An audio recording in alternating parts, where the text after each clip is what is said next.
All right. I want to welcome everybody to the RBBS Logistics Learning Center Earn While You Learn training and consulting platform. Today we are live here at our permanent location here in Tallahassee, Florida at Avenue 29. Condominiums is where we are broadcasting from and where we will be broadcasting from here on out. Give y'all a look. This is our live studio. It's going to be our studio area where we're going to be broadcasting from every Saturday at 10:15 a.m. I'm going to take you all inside a little bit later on to show you all what it looks like. It doesn't officially open up on today. We're having a special broadcast today on Sunday because we were in the process of moving everything out here yesterday. So today we're here on Sunday. We haven't had time to actually book the studio, so it's not open yet. Hopefully it'll be open around noon, and we can get you all in to take a look at where we're going to be at. As I mentioned to the group here just a second ago, we're going to be doing some broadcasting here from the pool side and things like that. Okay? All right? But I mentioned to the group before, we're going to be having live guests who are going to be attending our live training. And anybody who is in the Tallahassee area, if you're in the Tallahassee area, stop by and see us. Bring your laptop. And just bring your laptop and your willingness to learn.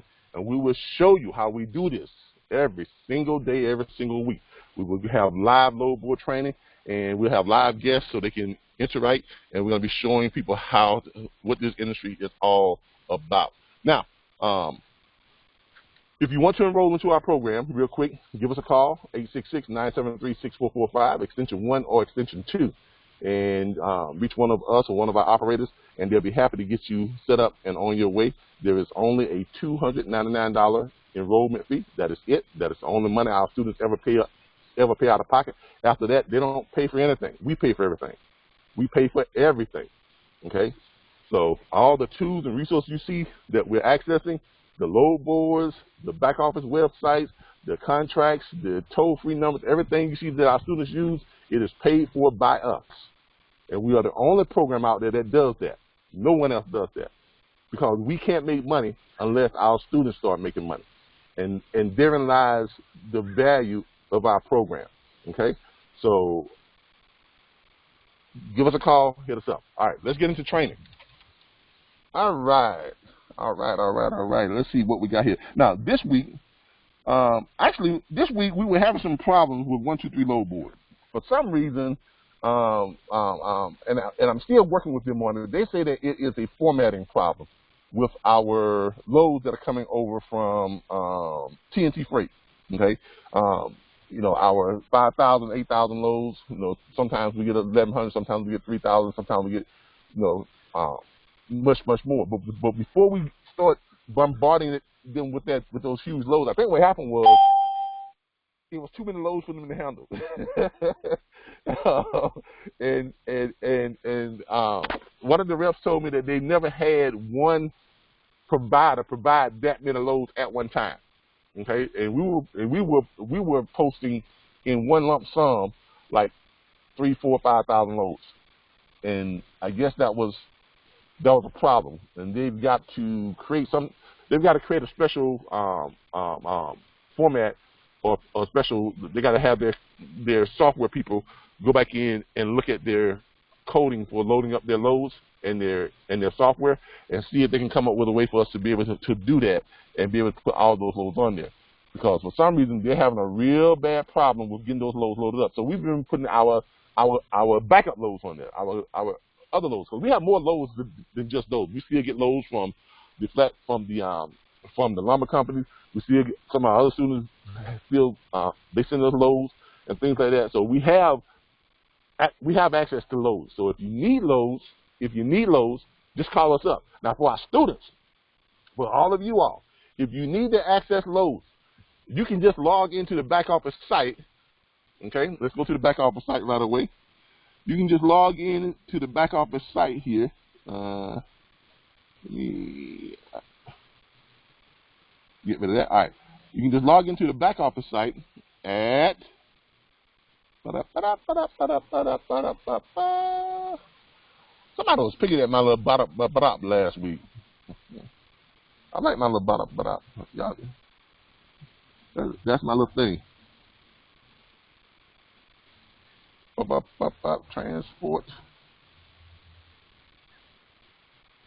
RBBSTransport.com. All right, let's get into the back office site here real quick. All right, somebody's got something to say. Probably about my Charles Money says, are there any other options to the load board arena besides 123? Yeah, there are other options. I'm talking with internet with truckloads.com and Truckers Pass. All Freight Connect. Now, of course, our loads are hitting All Freight Connect. Everything that we put out goes to All Freight Connect, and they're loading them up. But the problem is they don't have the tools and that they have on 123. Now, I admit 123 is not the greatest load board, but 123 has some kick-ass tools, and you got to admit that they've got some kick-ass tools. I mean, the ability to be able to send that mass text and those text alerts, that is that's outstanding. Okay, I love that tool, and you all should too. But I absolutely love that tool. So they've got some great tools and resources. So that's why we like to use them. We are working on some other stuff too. Charles also says, kind of get it in front of this issue before the 10,000 dedicated loads come along. Exactly. We've got those 10,000 dedicated loads that are coming up in mid-April. So we need to, I've been working with 123. So a lot of times when y'all see that I'm unavailable during the week, I'm actually on the phone with 123 half the day trying to figure out what's wrong with those loads. And we keep sending over test loads to them to see if they can figure them out. On the surface, they're looking at them, they're saying that they don't look any different. So we need to get with them and find out what's really going on with that. But anyway, let's go over to our website. As you notice, our back office site is always at RBBSTransport.com. This is where our back office site is. Anyone can access the first 2 pages, the home page and the Who Are We. Today, I will be updating the Who Are We page to reflect everyone's new extensions. Remember, our extensions have now grown because we have so many people who have joined on to us. Our extensions have gone from a 700 format to a 7,000 format. So if your extension was 759, your extension now is 7,059. If your extension was 7,000, if your extension was 701, it is now 7,001. So you know, that's one of the pains of growing. You know, they've had to add more extensions for us, so they put us from 700 to a 7,000 format. And I will be updating that for everyone today, putting everyone's stuff in. Again, new people. A lot of you have been telling me that you all are sending in your requests to update, to do your profile. All right, I sent you all something that says all emails. Let me repeat this. All emails from this point out. Everything you send in, I don't care what it is, unless it's you're sending somebody for a referral. But other than that, everything goes to dispatch at RBBSTransport.com. Everything goes to dispatch at RBBSTransport.com. So if you're sending your profile request over to RBBS Trucking, over to training at the RBBS LLC.org, it's not going to get processed. It's not, because you're sending it to the wrong address. And I put in bold letters up there when I sent those out to you all for the update to send in your request to add your profile. It tells you in bold letters. It says welcome to your back office and whatever. It tells you that, and then it says from this point on, all emails are to be forwarded. All emails are to be forwarded to dispatch at RBBSTransport.com. Not RBBSTransportation.com, not RBBS.com, but dispatch at RBBSTransport.com. Okay? So if you did not send it there, you're not going to get updated until you send it there. So that's where the interns work out of. They don't have access to the RBBS Trucking. They don't have access to the training one. They only have access to one site, to one email. That's dispatch at RBBSTransport.com. So if you've been sending them out and and I've gotten several emails from some of you saying, well, I sent it out a week ago. I sent it out. Yes, but it's not at dispatch@rbbstransport.com. So wherever you send it to, you need to adjust that and send it out to dispatch@rbbstransport.com, and then it will get updated. All right? Okay. But we're going to be updating that for everyone on your new format for your for you all's for you all's what you call it here. Okay. All right. Now, if you haven't already, I'm trying to do this without my what you call it here.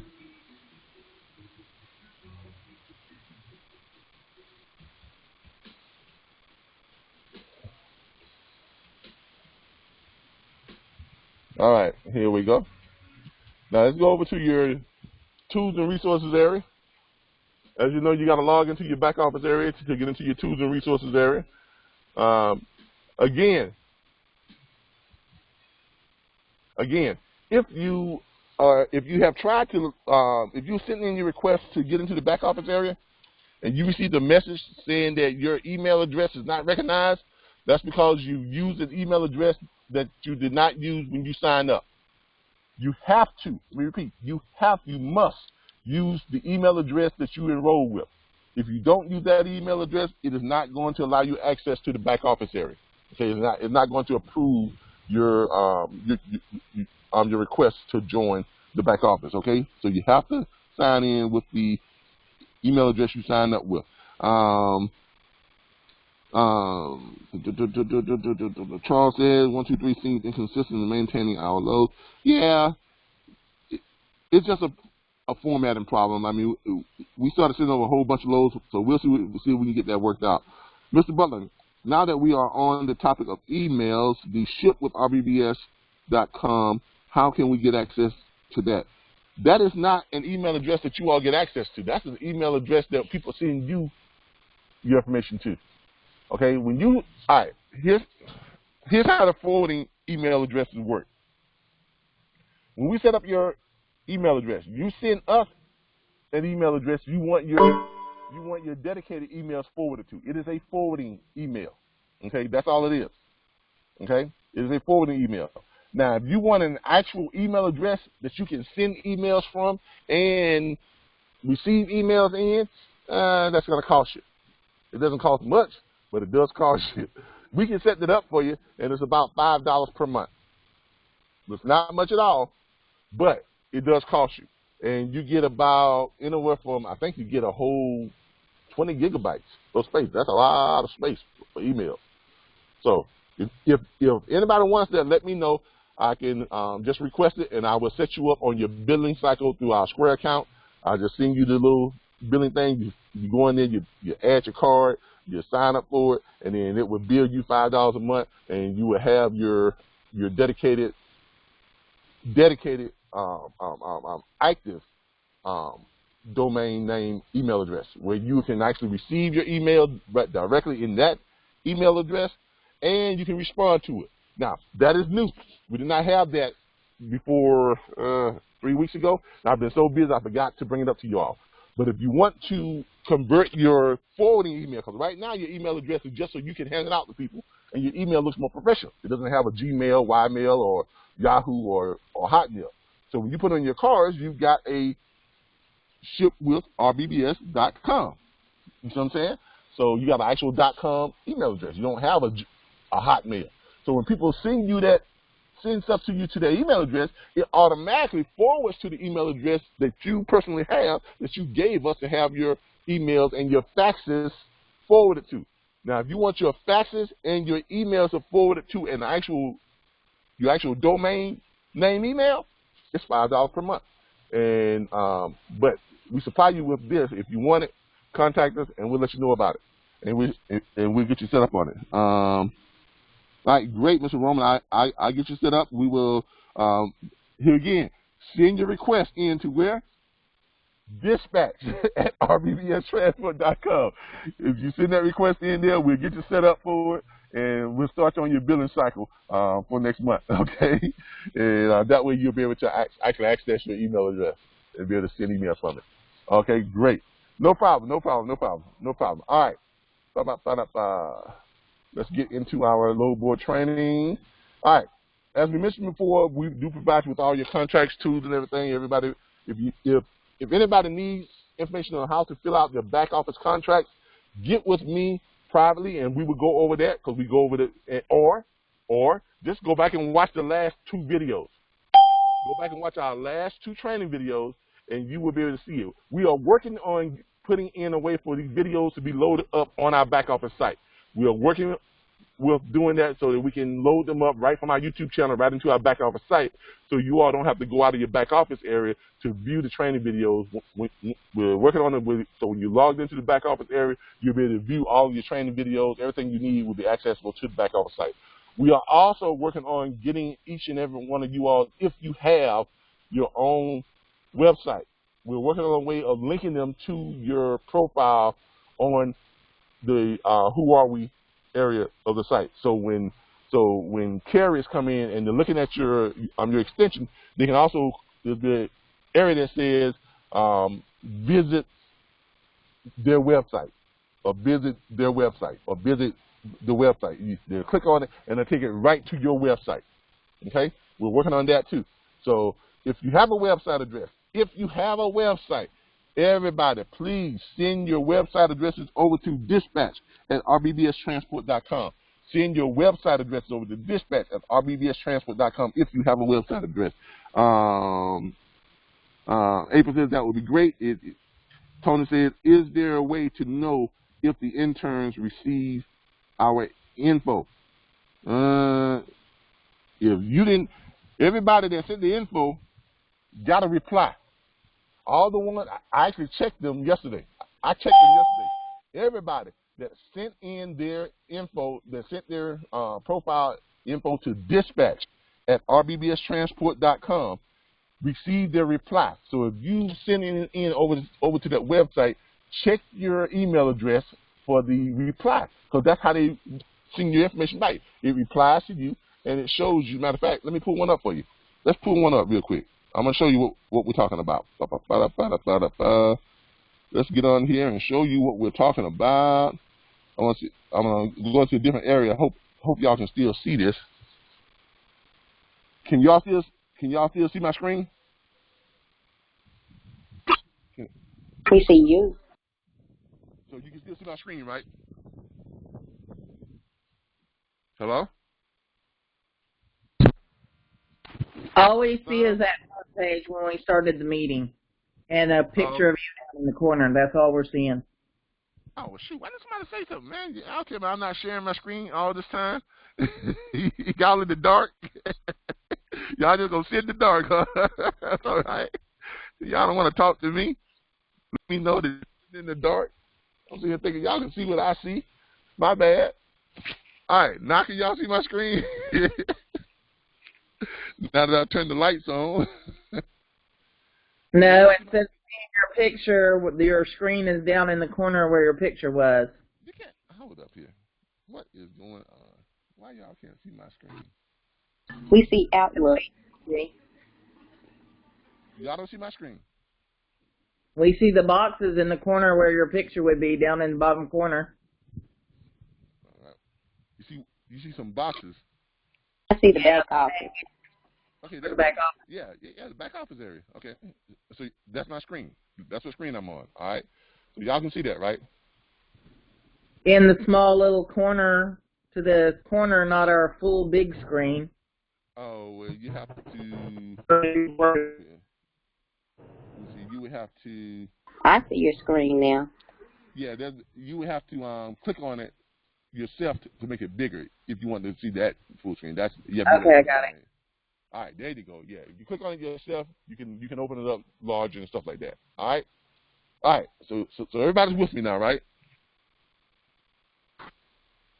Everybody's with me? Gotcha. All right, great. Can y'all see this where I'm going to the Internet Explorer? Can y'all see that?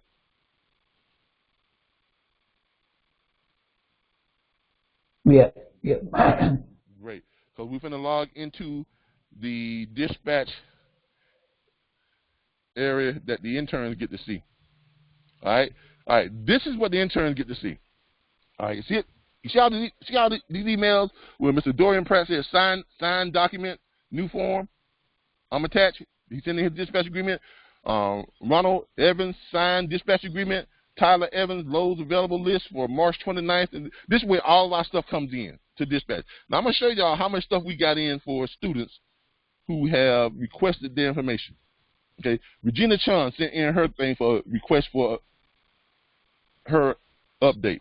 We got that. All right, we got that one. Let me go down here and kind of scroll down through them. So we got the one from Regina Chun. Rico Reek, loads. That's Tyler, by the way. Hottie Ramirez, okay. Agent 7037 carriers. She sent her, her carrier list. Stuff from energy listening. Dorian Pratt, he sent in his thing that says, okay, thank you. You see here? Now, as you can see, when Mr. Dorian Pratt sent his stuff in, look what the intern did. I'm going to show you here. There's his setup. And here is what they sent back to him. This is what you get.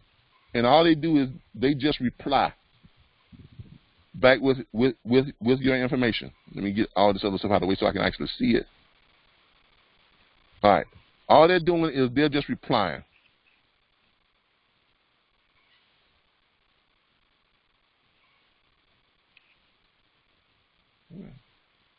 Give me a second. Boy, I hate doing this without my mouse.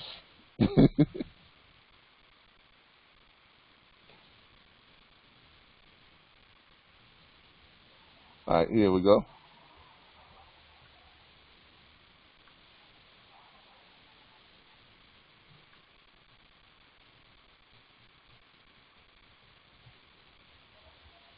All right, you see that right there? That is their reply to his request. When he sent his request in, this is the message that they reply back. And all they're doing is hitting reply. So they're replying back to the same email address you sent your request into. So if you sent your request in, that's what you should be seeing. Okay? Is that reply right there. Does everyone see that reply? Yes. All right. Everyone sees that reply. It tells you all, this is your numbers. Okay, 844, the one that's 866, and you got your fax number down there. It shows your extension, right? Shows the name that's displayed out by that extension. It tells you what number you having it forward to, and that is announced 24/7. It shows you your email address. What type of email address? It is a forward email address. If you come in and you pay for the domain email address, the one where you actually receive it, it's going to say live email address. But right now, we provide you with a forward email address. And the forwarding email address of where those emails are sent to. There it is right there. Now, that's what you get when you send in your request for your profile. But if it did not come into here, guess what? It's not going to get done. So the instructions specifically say send all emails to dispatch@rbbstransport.com. Everything goes to dispatch@rbbstransport.com. Okay, so there you have Mr. Dorian Platt. He sent his in. Let's see who else got this. This one for Aaron Summers on some loads. Who else is in? Kimberly Hudson. She sent hers in. Let's see that? She got her response. So the interns are doing the job, but they're only doing it for those who are following the instructions. If you're not following the instructions, the interns don't even know who you are. And if you're not sending stuff to them, it is not going to get done. Okay? There's someone else. They sent theirs in. Alice Brown, she got hers. So everyone who is sending it in, it is being responded to. Caesar Roman, network profile. He got his. Caesar Roman, you got yours. Lord White sending in a new dispatch agreement. Aaron Summers, she's sending in her loads. He's sending in his loads. Stuff from Tyler,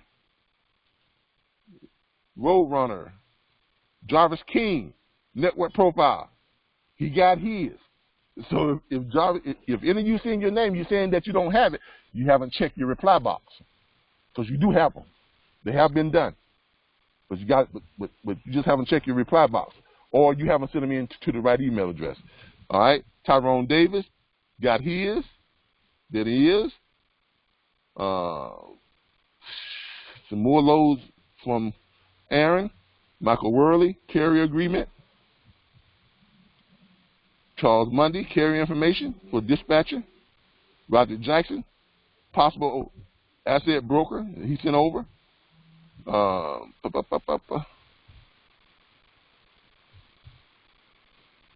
There's, who is this? Someone else. Who is Bam 300? Sharon Jackson, she got hers. Okay, Sharon Jackson got theirs. Roland Evans, he needs to change his. He got a new email address. What you call it? I think they did it, Roland, but I'm gonna double check with him. Mr. Ronald Evans, I'm gonna check with him on that. All right, but you all get what I'm saying. Okay, so everyone who is sitting there, then you should have them. All right, let's get some of these questions here real quick. We got a bunch of questions. All right. Angie says yes. All right, everybody just saying yes. All right, good, cool. Connection is not good. Have you considered this? All right.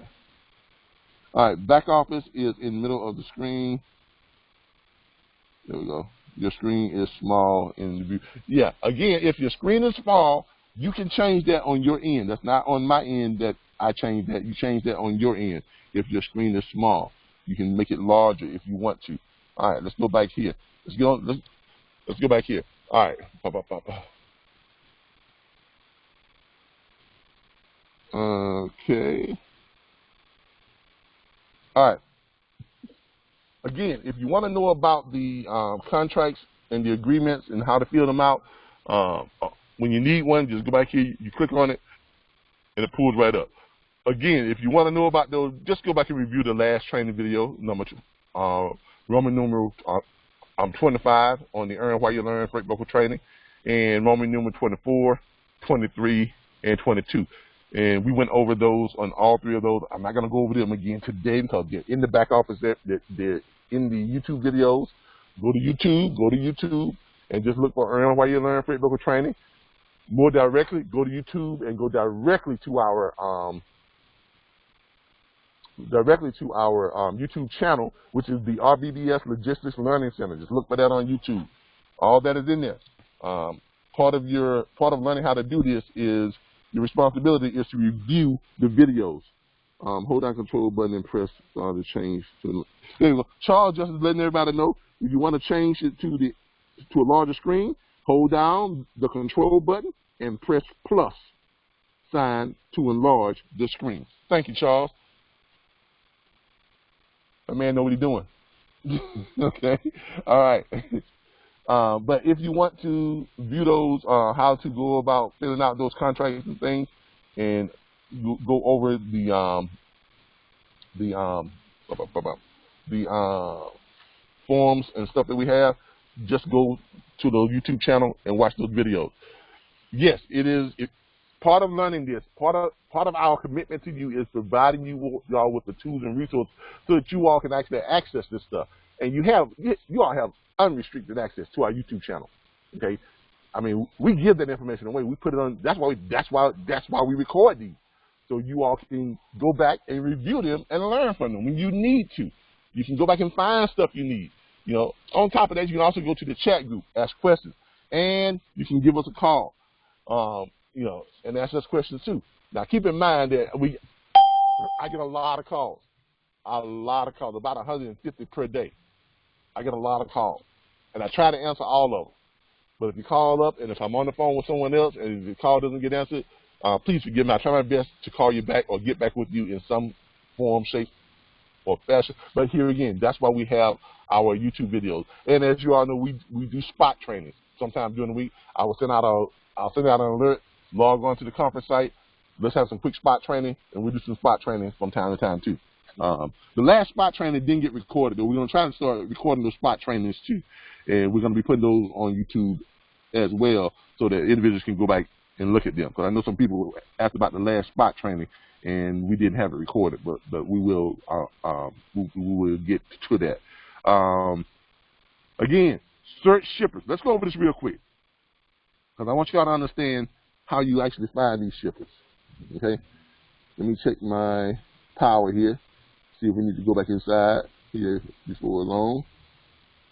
Okay, so far so good. All right, search shippers. Go in the back office there. You hit search shipper. That's all you got to do. All right. Somebody give me a shipper to look for. What type of load? Give me something that everybody has been kind of asking about. Don't give me the normal lumber or ice cream or something like that. Somebody give me something that you all have been actually, looking for, and let's see if we can find it.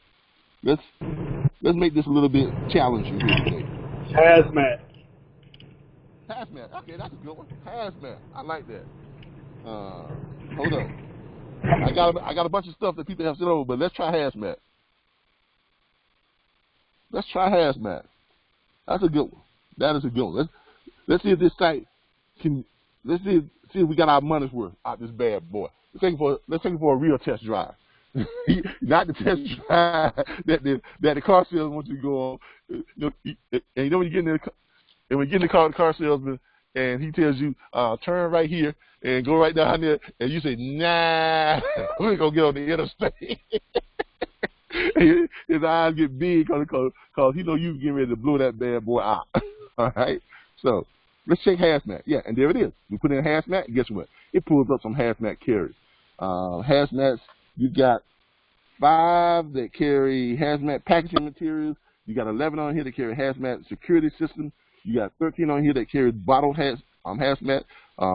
Another 17 that ship boxes hazmat. Another 3 that ship buildings hazmat, labels hazmat. Some other 20 that ship packaging hazmat. Tanks that ship. You got 14 of those, and you got 38 companies that ship TOTES hazmat. Oh, I don't know what that is. Let's click and see what that is. That sounds interesting. All right. Air Sea Containers Incorporated in Miami, Florida. MIA in the house. All right.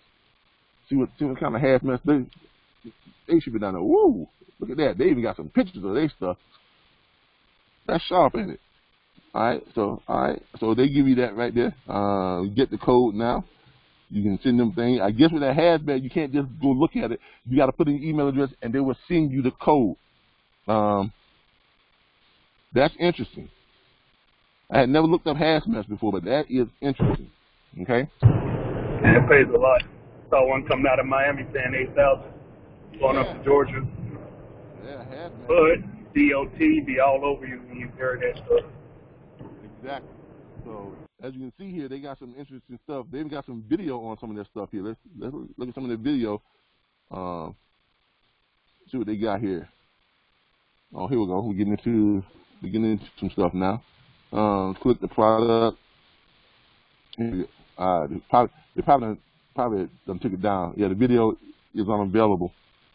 So the video is unavailable.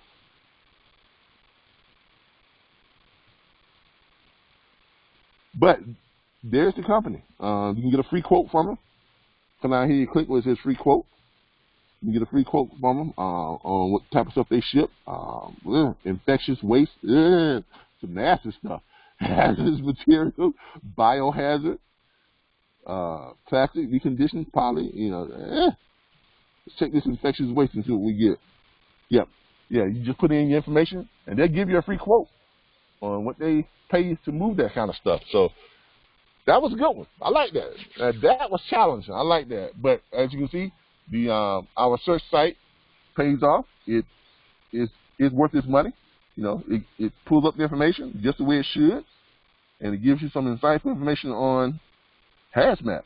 Okay, so there we have it on the hazmat. Who else has something that they want us to look up here? Let's go over here and see what else we got. Ethanol plant. Is Ethanol plant. as in Sam? I know one of my other mentors, they did the corn to the ethanol plant where they turned it into the ethanol. Oh, ethanol, not ethanol. Ethanol. That's in your gasoline. All right, now you have to help me with spelling that, because since you picked that hard ass word, I'm gonna leave it on you. So I need you to spell it. You want to go and pick a hard word. Phonics works for me, and it's all misspelled. That's me. So who else is a good speller on here? Ethanol plant. Ethanol plant. See, now we gotta go and look that up, cause I'm not quite sure how to spell that. You trying to make me see how dumb I am. Say ethanol, ethanol. There we go. See, now we got a brainiac in the group. All right. Pack that into the thing there. That is ETH. All right. ETH. What's that again now? Ethanol. ANOL. ANOL. Ethanol. Plant. All right. Let's see what we got. All right. Nothing that says either I'm spelling it wrong. Information ethanol plants. Either I'm spelling it wrong. ETHANOL. Hold on, let's see here. Let's just try this. ETHANOL. Let's just try it. All right. If I put in ethanol, it pulls up. Now, if I try to put in the ethanol plant, it doesn't pull up. But let's just do just the ethanol. All right. With ethanol, it pulls up a whole bunch of stuff. Okay. You've got ethanol, alcohol, methane. You got bags. You got filters. You got fuels. You got gaskets. You got hoses. You got methanol, you got pumps. Let's see, the most popular one is fuel, ethanol fuels. Click on that. Pulls up 150 companies that ship that type of product. Let's see what that stuff is paying. Let's go to the first one up here, Sterling Systems and Controls. This is Sterling, Illinois. Because it's ethanol fuel, it's also hazmat. Yeah. This is a hazmat load. But I know there's a lot of dedicated freight lanes that do the ethanol fuel. That's like the gasoline delivered to every gas station in the United States. All right, it says here, this is their address, gives their phone number, all the good stuff that we talked about, and come down here and you can put in what state. Let's put in Georgia. See what they run the ship to Georgia. It says here that something here about a pallet, $70 a pallet, partial dry van $300, partial flatbed $500. Now that partial is in quarters now, so you multiply that times 4, and you get your whole van. If you're looking at a partial dry van, $3, $6, $9, $1,200 to move it from Illinois to Georgia, and $500 to flatbed it. So it's roughly $2,000 is where they start out with shipping that to Georgia. Let's look at something else. Let's try Louisiana, see what they pay. Louisiana gets a little better. They have pallets, coils, partial flatbed $620, and $780 for the dry van truckload, and the 53-foot dry van truckload. So they pay a little bit better. Multiply that those times 4, you got your full load there. Let's see what they pay to ship that stuff down to sunny Florida.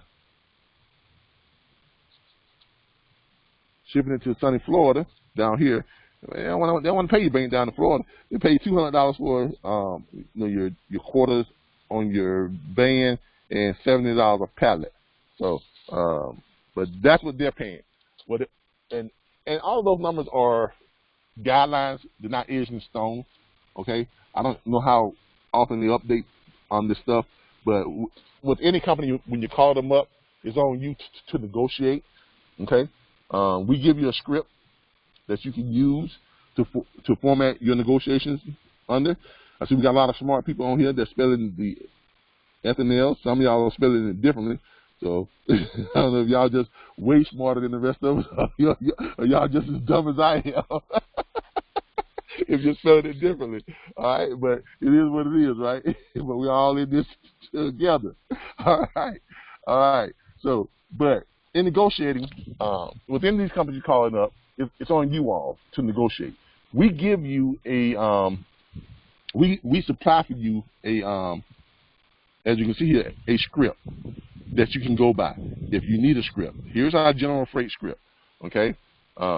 If you need a script when calling up some of these people, because I know it's uncomfortable, it's nerve-wracking, especially when you call them up for the first time.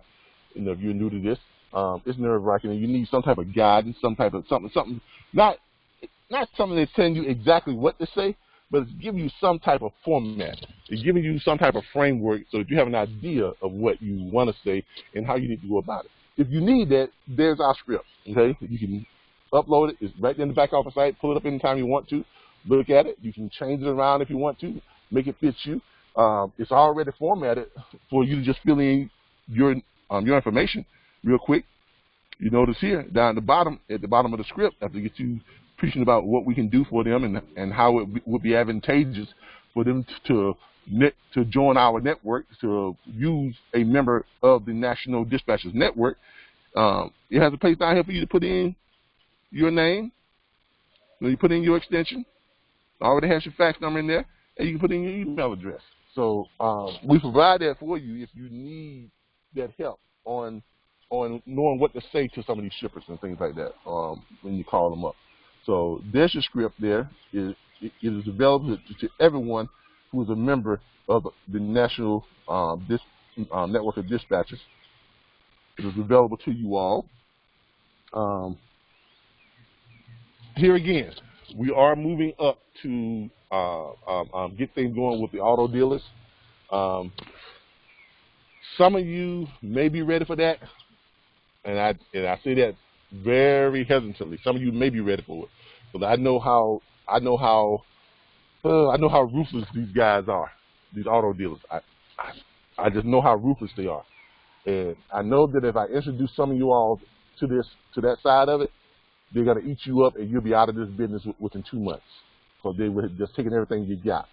So, but get with me on an individual basis, and we will talk about we will talk about the auto hauler. How should we introduce ourselves on the phone or voicemail? Simple. Hello. First of all, be comfortable. Be yourself. Okay. Don't try to imitate me. Don't try to duplicate what I do. Okay. I want you all to, when you call people up, the easiest way to talk to people is just be yourself. Because when you're yourself, you're relaxed. You notice when I give these operational training, I don't try to be what what another freight broker trainer is. I don't try to do what the guy does on what's my Muslim buddy who has the freight broker course, and he is my buddy. We talk from time to time, and he's very friendly, and he's actually my friend. But I'm not gonna get all holistic like that. That ain't what I am. I'm sorry. Alliance Logistics. Yeah, but boy, over at Alliance, I'm not gonna get all today. What we have today is, I want to wish you all a great afternoon, great, beautiful, lovely afternoon, and I wish you all the love and all of the and all of the positive vibes that we all have. Now, I'm not a.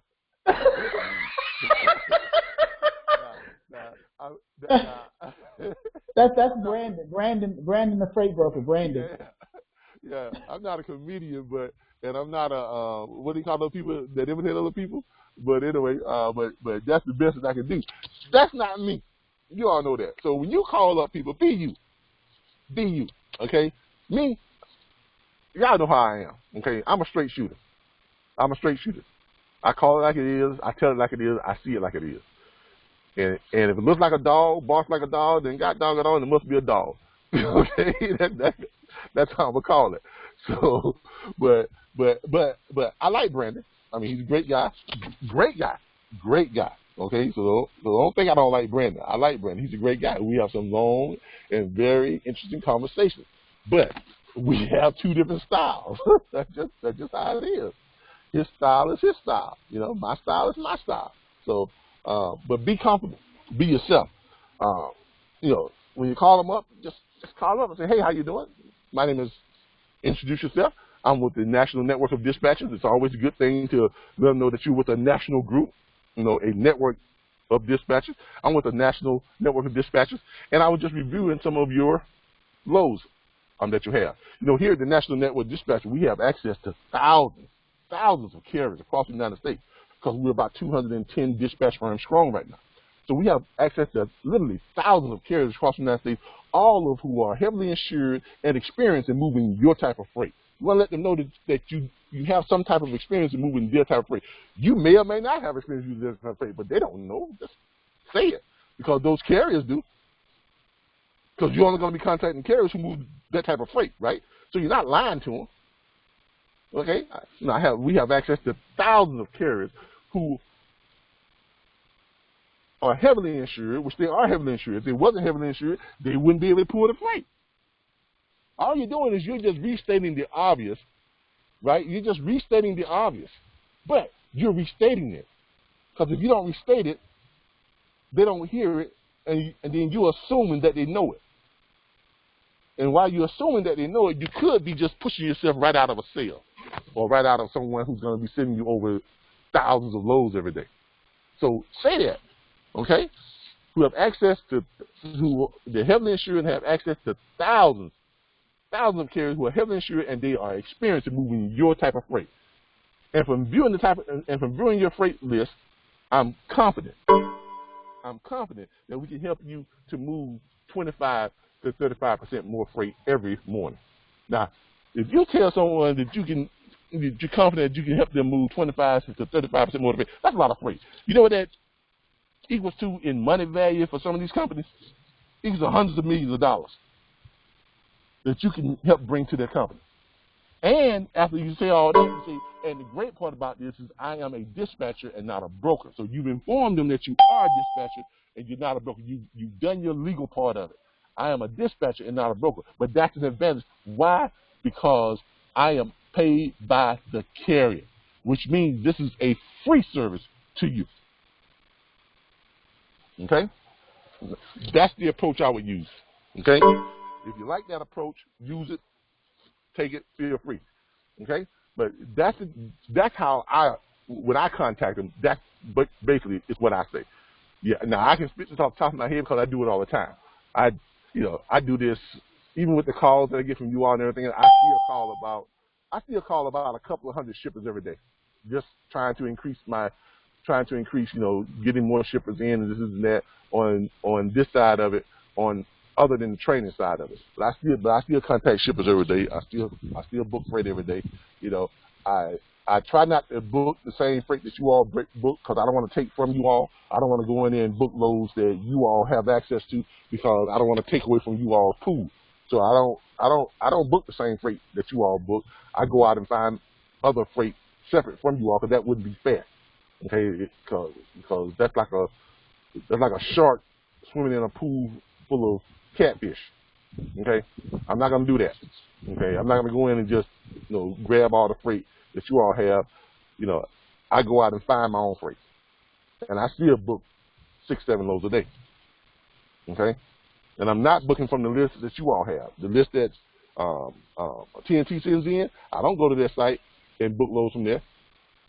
I don't book from 123 like I used to, because you all are on 123. You see what I'm saying? So it wouldn't be fair for me to do that. Now I have a lot of dedicated loads that are set up with drivers already in place because I've got about 317 carriers that are listed on with me. And some of you all have seen my CNTMS, and you've seen my carriers list, you've seen my shippers list, you've seen the loads and stuff that I ship out that are already solidified and they ship on a daily basis. So and that's why I'm able to come on and tell you emphatically that you can do the same thing. You can, but you just got to learn how to do it. And I know, a lot of you say, well, it seems like work. Duh, it is work. If it wasn't work, you wouldn't be getting paid. You wouldn't make money. Okay, I mean, it is work. That's what it is. But it's your work. It's not work you're doing for somebody. It's your work. It's work that you created for yourself. I'd rather work hard for myself than to work easy for somebody that's coming in and they're telling me what to do, where to go, when to do it, how to do it, when to come in, and when I can go home. I'm sorry. I stopped doing that 20 years ago. I haven't held a job in 20 years. Everything I've done since then, it's been on my own terms. Okay, and I'm here to tell you, I love it. Okay, I love it. So yes, this is work. This is work. But the great part about it is, one thing that each and every last one of y'all can say is this: out of all the tools and resources that you all have from us, do you pay for any of it? Not a dime. Now, if you want some extra stuff outside of what we provide, yeah. But we do provide you with every single thing you need to make money in this business. And when I say everything, I mean everything. We provide you all with everything you need. And I know because I okay the checks. I okay the drafts out of my bank account every month. Okay, every month. Almost $400-$400 worth of stuff that we pay for every month. So you all can access the back office, access the tools and resources, access the 19 million shipping, get your toll-free numbers, get your dedicated email addresses, all that stuff, the load boards, everything. We pay for it. And you all don't pay any money into it until you what? Book freight. So if you're on here for a year and you're still learning how to book freight, that's okay. Stay as long as you like. Until you get it down. That's what our program does. Okay? But you gotta treat it like work though. I always tell everybody, if you give this half the time you give to your job, your job, you'll be more successful. Why? Because if you give your job 8 to 10 hours, which everyone does, and you give this 3 to 4 hours, just 3 to 4 hours. I don't mean like a day will say, I'm going to give it 3 or 4 hours. No, I mean give it 3 to 4 hours. Work it. Work it. Get on there. Make the phone call. Jump on the load board. Send those alerts out. Talk to carriers. Get them to sign your dispatch agreement. And I'm talking about using everything that is at your disposal, not just the new stuff that we send out to you, but use the new, the old, and everything in between. So that's why we've taught it to you, so you can use it all to make yourself more successful as a logistics professional. Just because we throw something new at you, that's not a change. No. It's not a change. It's just another bullet in your weapon. We're just giving you more ammo. So don't throw away your old ammo when you get some new ammo. Just add it to your weapon and keep shooting. Okay? So let's make sure we do that. If you're gonna be in this, work it. Work it. And I'm here to tell you, it does pay off. All right. Now, but any questions on the script? Any questions on what to say or how to feel or how to practice your script? I always like to practice by standing in front of a mirror, and I go over what I'm going to say to somebody. Why? Because when you stand in front of the mirror, you get to see what you look like when you're saying it. Hey, Calvin, this is Aaron Flippin. I have a question. Sure. When I was setting my voicemail up, initially, and I'll have to go back and change it, I said, basically, I'm with RBBS National Dispatches Network. But based on what you just shared with me, sounds like I might need to be saying that I'm part of the National Dispatches Network and exclude RBBS. Yeah, you put in your company's name. If your company's name is Flipping Transport, you say hi. When you put in your voicemail, you call it, you reach Flipping Transport, a member of the National Dispatchers Network. And then you answer whatever you want to put on it. Okay? I'm away from my office right now, but if you would leave your name, number, and a brief message, I will be sure to get back with you. Thank you again for contacting Flipping Transportation. Got it. Okay, because remember, because everyone, you're here, we're here. We didn't hire you. You all hired us. Okay, let's get this. We don't hire anybody. You all hired us. You all hired me to show you all how to build your firm, how to build your network, how to build your book of business. You're not here to build my book of business is fine. Okay, our BBS name is out there for good, bad, or wherever it is. So we got just a minute. We got a lot of haters, but we got 10 times more people who are supporting us. Okay, but Our network is fine, okay? We're here to build your network. Everything you do is about you. It's not about RBBS. As a matter of fact, from this point on, and here's what I want. Don't ever mention RBBS again. You all can forget that name. Don't ever mention. As a matter of fact, I'm going to take it off the website. I am. I'm going to take it off the website, and it's just going to be the National Network of Dispatch. Because I don't want you all to ever promote RBBS over your own thing. Okay, because this is about you. It's not about RBBS. This is about you. Whatever company you are trying to build, that's what it's about. That's why I'm on the phone with you all at 2 a.m. in the morning when y'all call. Because it's about you. It ain't about me. It's about you. That's why anytime you all are on this chat group and I see something that's being put out wrong, I try to jump in and steer it right, because it's about you. It's not about RBBS. It's about you and your company. Okay?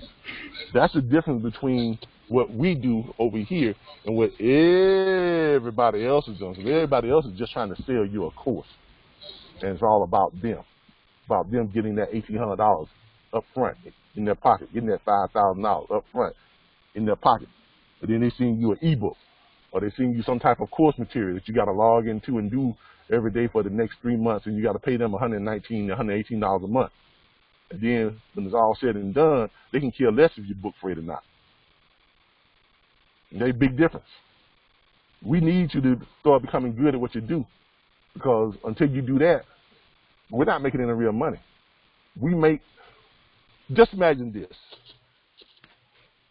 If we got each and every last one of you all that booking 3 loads per day, just imagine, I'm not going to lie to you. I'm not in this for charity. Like I said, I love y'all. I do. I stay up till 2 in the morning with y'all sometimes. I do. I listen to your phone calls. I sometimes, as you all know, with some people, I've taken some abuse from some of you all. Okay, but I'm not gonna take it. But I'm not gonna take much abuse before I cut you loose. But I have taken abuse from some of you all. That's because I do care about you, and I do love you. But I'm not gonna blow smoke at you. I'm not gonna feed you a bunch of bullshit. I'm not gonna sit and tell you that I'm in this because I love what I do, and I do love what I do. I do, but I'm not going to tell you that I'm in this for charity, because I am not. RBBS is not. Our investors, they're not here for charity. They want to see a return on their investment, on the money they gave us to start this whole thing. Okay? So if we got each one of you all to just booking 3 loads per day, and there's about 210 of you all right now, we got y'all to booking 3 loads per day, everybody that's non-network. Okay, and each one of y'all are booking loads, and each of your loads only turn back $100 on what the dispatch fee is. That means there's $50 for you all and $50 for us, right? So that's 50, 50. Or let's say it's $200, make it easy. $100 for you all and $100 for us. And there's 210 y'all. Let's break that down to an even 200, right? So it's 200 times $300 each day. 300 times 200 every day. And then y'all care to want to know what that is? Any of y'all care to want to know what the math is on that? Who's our math expert? 60,000. That's $60,000 a day. Now, if you do that, multiply that times 5 days a week, what you got? What you got? Multiply that times 5 days a week. Because this is what happens when we give away some. That's why we give away all the stuff we give away. People say, man, you're a fool to be giving away all this stuff on YouTube, and you giving away all this free videos. You're giving away the free videos. You're giving away this. You're giving away the free information. You should be charging for that kind of stuff. You should be charging that kind of stuff. You got people joining up, and you paying for all the tools and resources. You should be charging that type of stuff. No, we don't have to charge for it. We're giving it away. Because we want you to go out and be successful and come back and share it with us. We give it away so you can go out and use it to become successful, right? But this is the reason why the investors put up $250,000. You think the people just gave me $250,000 because I look good? Which I do. No, but no, that's not why they stored the check for that. They stroked the chest with them because when they looked at the platform, they saw what I saw. They saw that if we gave away this stuff, if we give it away, and ask people that once you go out and use it, come on back and drop me some off. Just drop me some off. Every time you go out and make money with it, come back and drop some off in our plate. Because as I told y'all in our last training session, that's the secret that was passed down to me by a billionaire. This is how you become a billionaire. Okay? And if you all missed that, go back and watch our last training session. And that story is a true story. I was homeless when I actually met a billionaire. Didn't know he was a billionaire until years later. But I was homeless when I met a billionaire, and he used to give me advice. And then years later, after I had got myself out of the shelter, and I realized he was a billionaire, he gave me the secret to amassing that type of wealth. And he told me that every billionaire knows that secret. Every self-made billionaire knows it, not ones that are money's passed down to them, but every self-made billionaire knows the secret to creating unlimited wealth.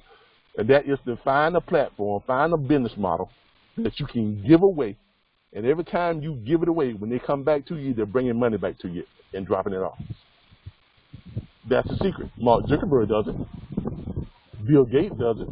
You don't pay to get on Internet Explorer. You don't pay to get on Facebook. We don't, even this conference call thing we got here with freeconferencecall.com, we don't pay for this. It's free to us. And we show you all how to get it free too. You see what? Because they all understand that secret. They all understand the secret of amassing wealth. And 90% of the people in the world would not understand it because they have a greed complex. They have a greed factor. They can't see giving away something and then having people to hopefully come back and pay you back for it. Okay? But that's how this works. All right? But yeah, we need y'all to book freight because we won't make money unless you all make money. And that's the beauty of it. You all are not spending a whole bunch of money up front for something that you might do. No, I'm not going to ask you all to do that. That's what everybody else asks you to do. Spend this $1,000, spend this $3,000, spend this $5,000. Here's your ebook and good luck. Hope you make some money. That's what they're doing. That's what they're doing. Okay? But what we do is we give you the car. We put gas in it. We give you the keys. You know, if you need instructions, you just push the button like you do with OnStar. OnStar, I need directions for how to get here. We even give you the directions on how to get there. But the one thing we cannot do, we can't drive that car for you. You got to drive it. That's the only thing we can't do. We can't drive it for you. All right? All right. Let's go here. Go here. All right, that was on the script. All right. Anything else on the script? Anything else on the script? Anything else on the script before we go to the load boards? All right. We're gonna go inside to do the load boards because it's getting kind of. I need to be able to see exactly what I'm doing here. But we're gonna walk back inside and we're gonna do the load boards. I'm gonna show you how to access the load boards, and we're gonna do some quick load board training. Yeah,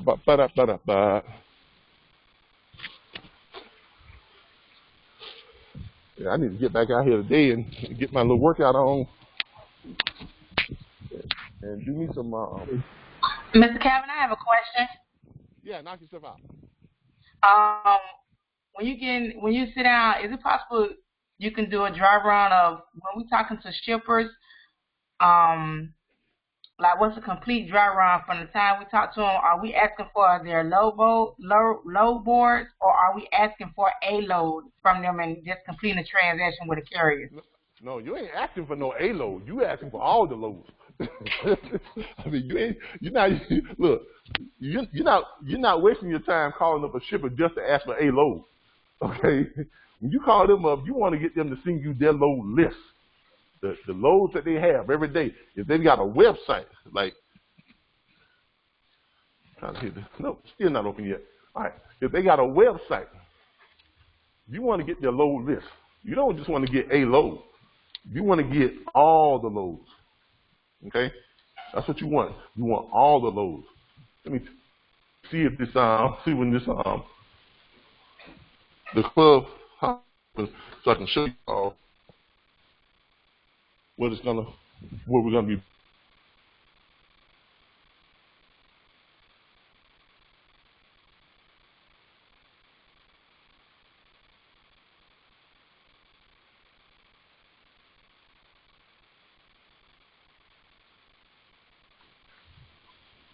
But yeah, when you call up the shippers, you want to get all the loads. You don't want to get just a load. You want to be able to get access to all the loads. That's why you call it up that shipper. Okay.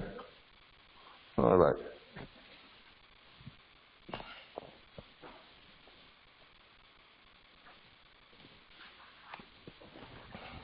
Second, let me plug in. So make sure we got enough power. All right.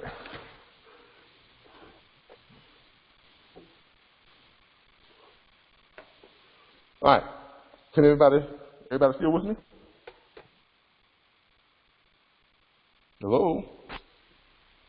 Yes, we're with you. Yes. Great. All right. But yeah, you want to get not just a load, but you want all the loads. You want to get as many loads as possible.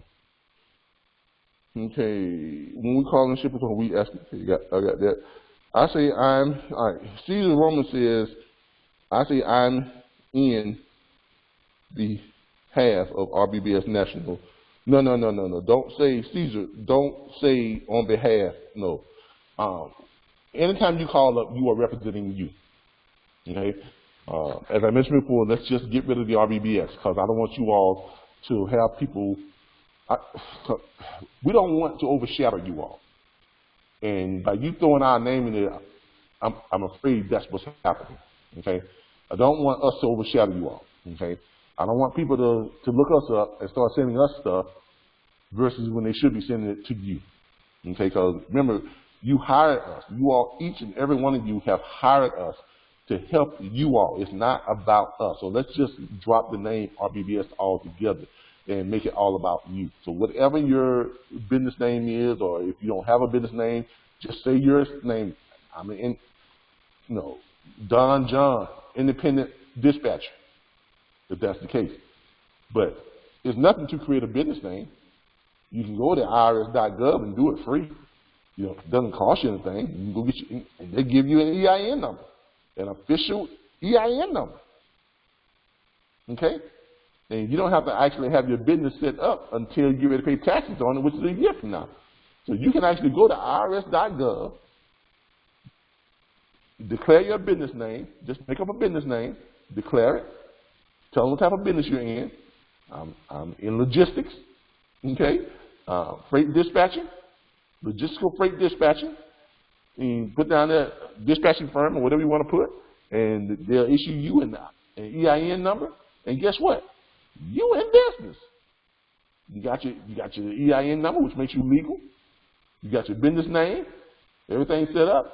Now you got a year to actually file your LLC, your partnership, your corporation and stuff like that.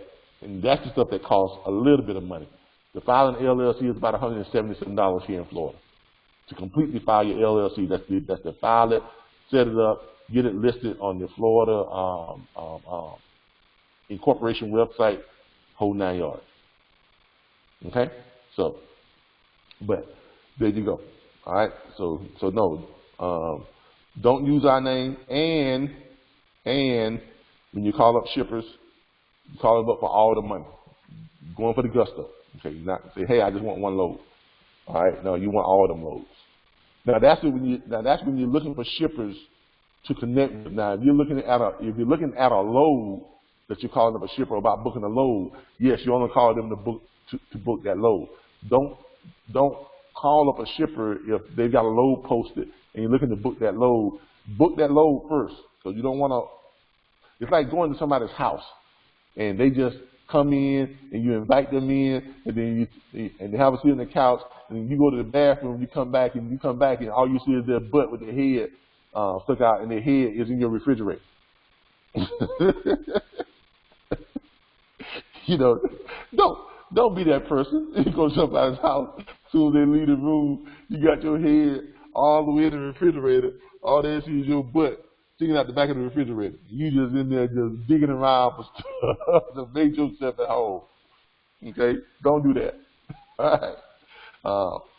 If you're calling up a shipper about a load that they posted, book that load, right? And then write that shipper's name and number down and call them back at a later date on trying to get them to send you their loads. Don't mix the two, because you may wind up just irritating them. They think, well, you didn't call about the load, you called to trying to get us to send you some loads. And you may wind up you may wind up alienating yourself from that shipper, and you don't want to do that. Okay? But when you're in this shipper search area, when you're searching for shippers, and that's what you're doing, when you're in your search mode, you're searching for shippers, then yes, you want to call them up and you want to have them to send you their entire load list each and every day. All right? I hope I answered your question on that about the shipper and the requesting for one load or more loads. Yes, sir, you did. All right, great. All right. Load board. All right, we got some stuff on 1, 2, 3. I'm going to go to Trucker's Path today too, but let's go to 1, 2, 3 real quick. But we're going to go to Trucker's Path too. We're going to go to 1, 2, 3, and we're going to log in here. So we log in. We're going to log in.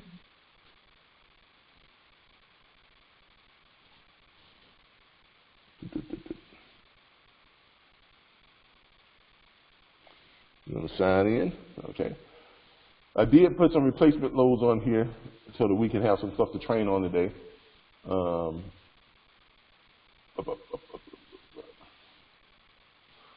right. These are the loads that we have on here today, so that we can train on. Now,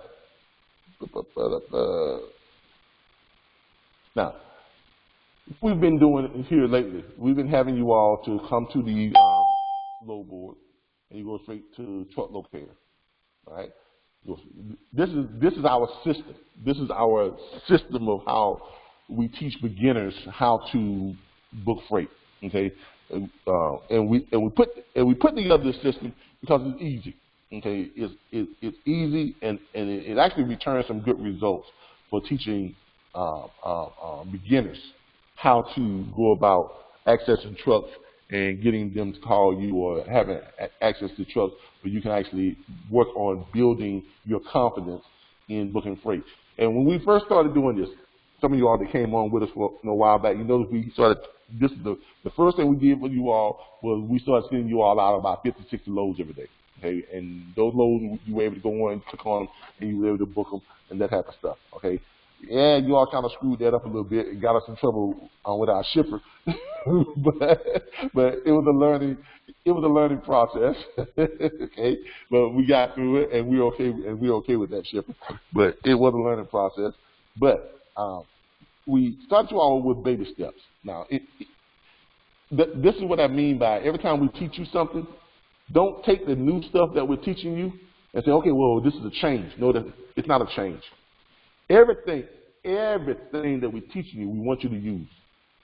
Even from the very stuff that we talked to in the very beginning, when we show you the new stuff, it's not a change from the old stuff. It is just an add-on to the old stuff. That's all it is. It's an add-on. Don't think of it as we're changing stuff.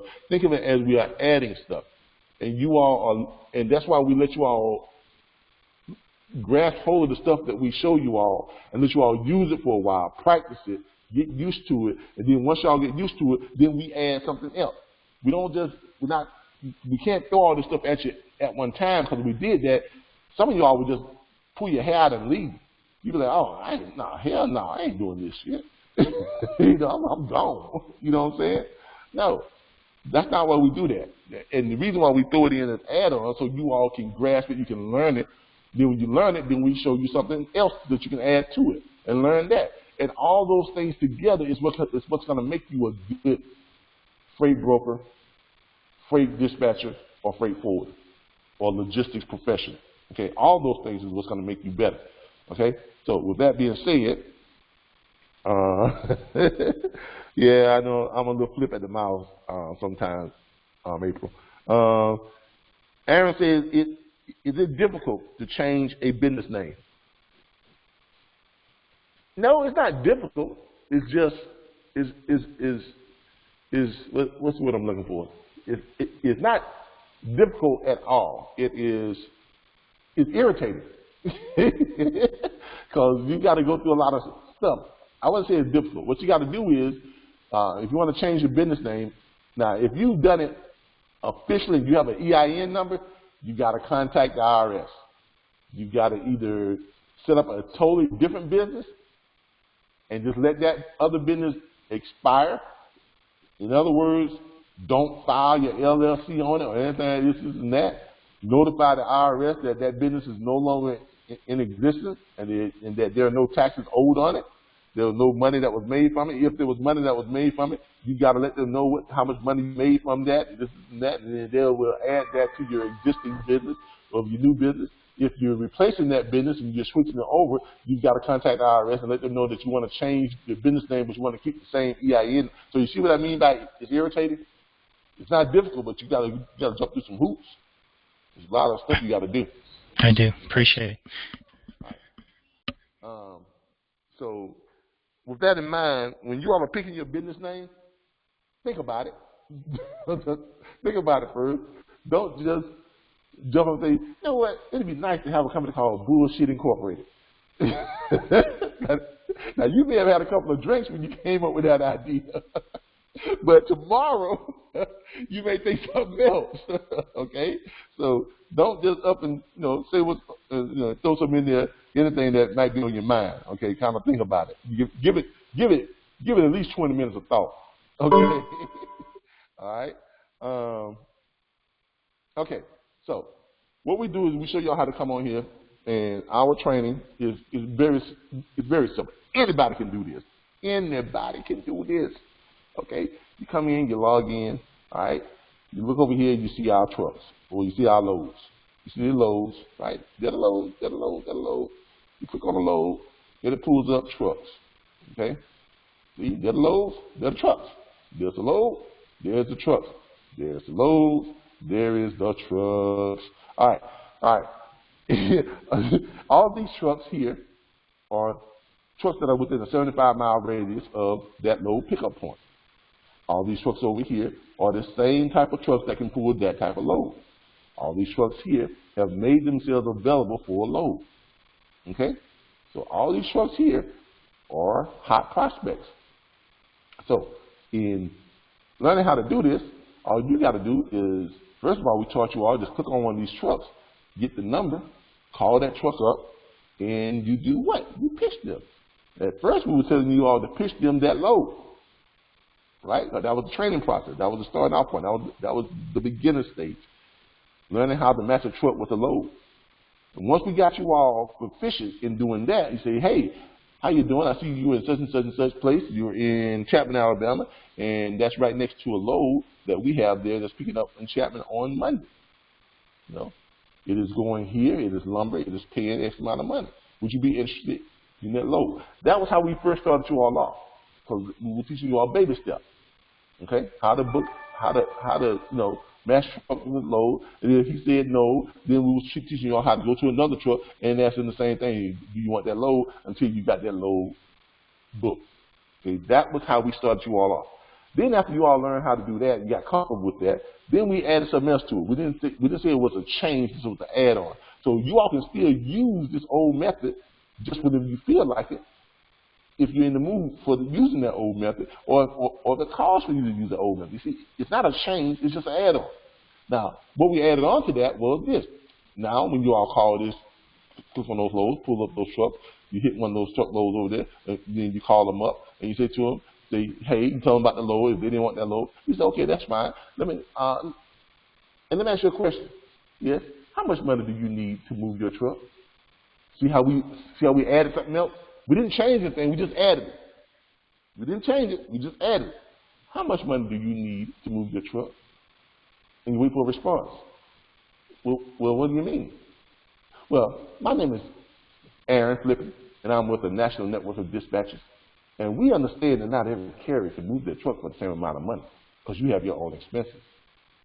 So with that being said, if you tell us that you want a load and you need $2.25 to move your truck, because that's what makes your truck profitable, I'm only going to look for loads that's paying $2.35 or better. If you tell me you want loads that's running less than 600 miles, I'm not going to look for loads that's running more than 600 miles because you want to run short runs. Or if you do want to run more than 600 miles, then I'm only going to look for loads that's running more than 600 miles because you want to run long runs. If you tell me you want loads that keeps you out of the mountains because you don't like going up in the mountains, it's too dangerous for you, I'm only going to look for loads on the bottom half of the United States. So when you see my number on your caller ID, you know that I got the kind of load that you want, at the kind of money you want, running in the places you want to run. And I'm going to try to have at least 3 options for you to choose from. Does that work for you? That's it. That's an add-on. That's an add-on to what you already learned. And that's our spiel. That's the National Dispatchers Network. That's our operating guideline. This is how we approach people. Because just get that as your mission statement, as your operating guideline. We find the load that you want at the amount of money you need. That's basically all you're doing. You're calling them up and let them know how you operate. All right? Now, once you all learn that, you all got comfortable with doing that, calling up the truck, whatever. We told you all that if most of these loads were already booked, don't even worry about trying to book those loads. Just call them up and go right into your spiel. Hey, how you doing? Let me ask you a question. How much money do you need to move your truck? That way you can hit more people, right? And the reason why we were telling you that, the reason why we were telling you all that, to do it that way, because we want you all to learn it. Now, granted, this alert button has always been down here. It's always been down there. And we always knew what it was for. We didn't tell you all what it was for yet. You wasn't ready for it yet. Because if I gave y'all that alert button, and you all start sending out alerts to thousands of trucks, and they start calling you back, and you don't know what the hell to say to them. What good does that make? That's why we didn't tell you about the alert button. Goes back to why we didn't give it all to you at one time. We're giving it to you in bits and pieces. So you can learn it, then you can add to it.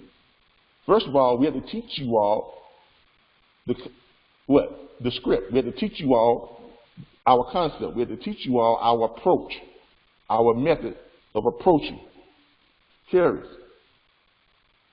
Overall message was our underlying message, which made us different from everybody else. We had to teach that to you. And the only way for you to learn that was to call trucks up on a consistent basis and repeat it to them over and over and over and over again.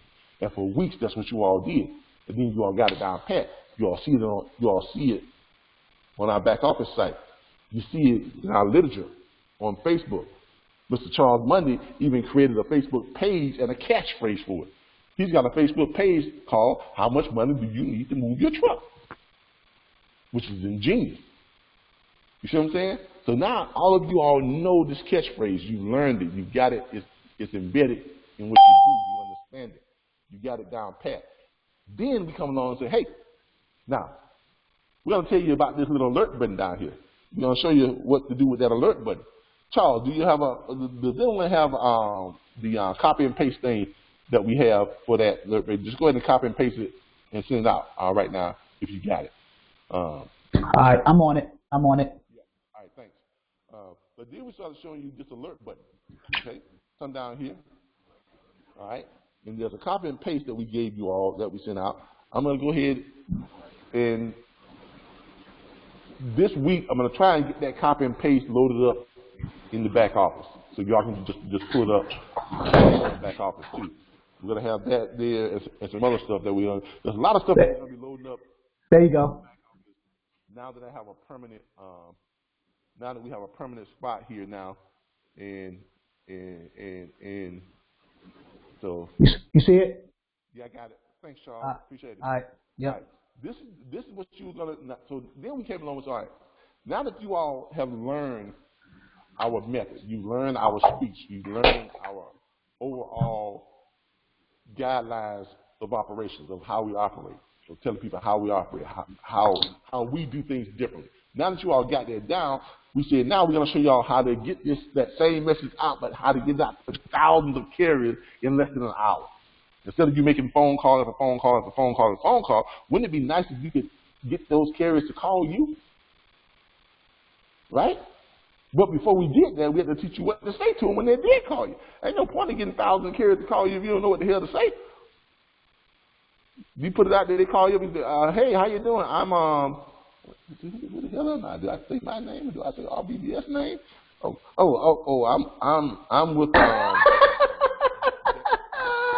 with, I'm with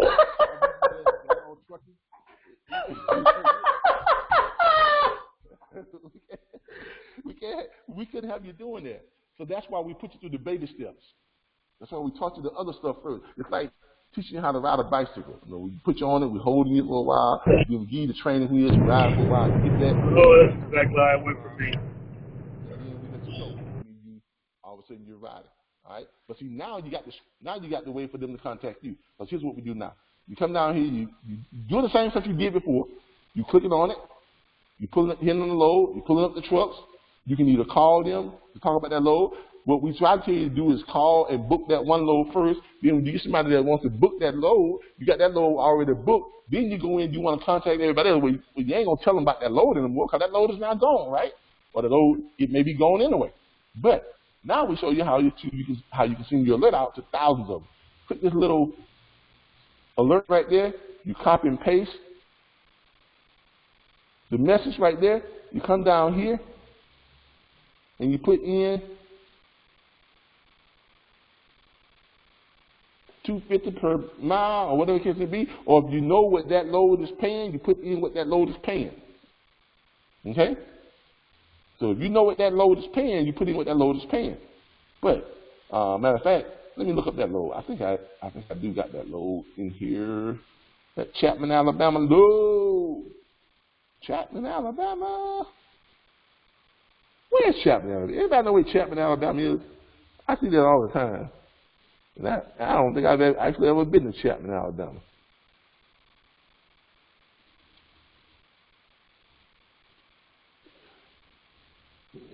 Is it a friendly place or the place that I just want to avoid? All right. You don't want to go there. Okay. You know what? From the sound of your voice, I already know. Look. I'm not trying to get political or anything like that, but every black man know that sound.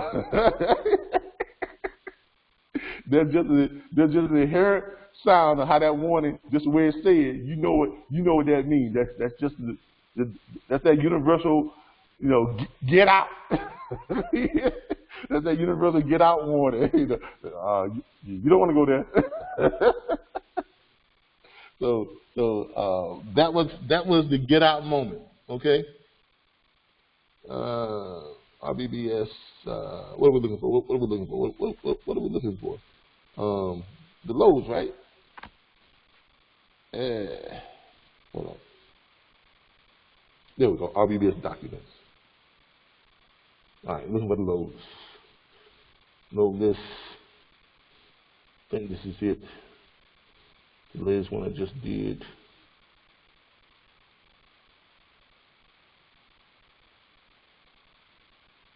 Yep, there we go. All right, let's find that Chapman, Alabama load. You know what? I don't think this is the list.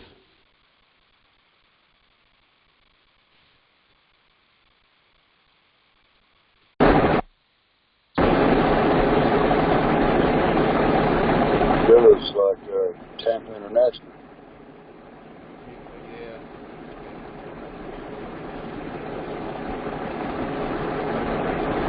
And by the way, Chapman's between Mobile and Montgomery.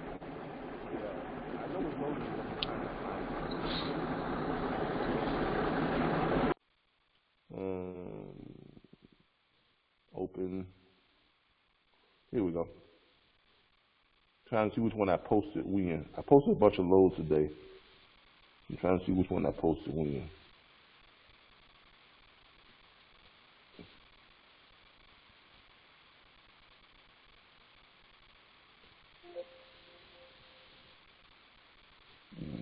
That's not it either. Okay. It wasn't from yesterday. It was from today. I don't know why it's not. But anyway, let's see here.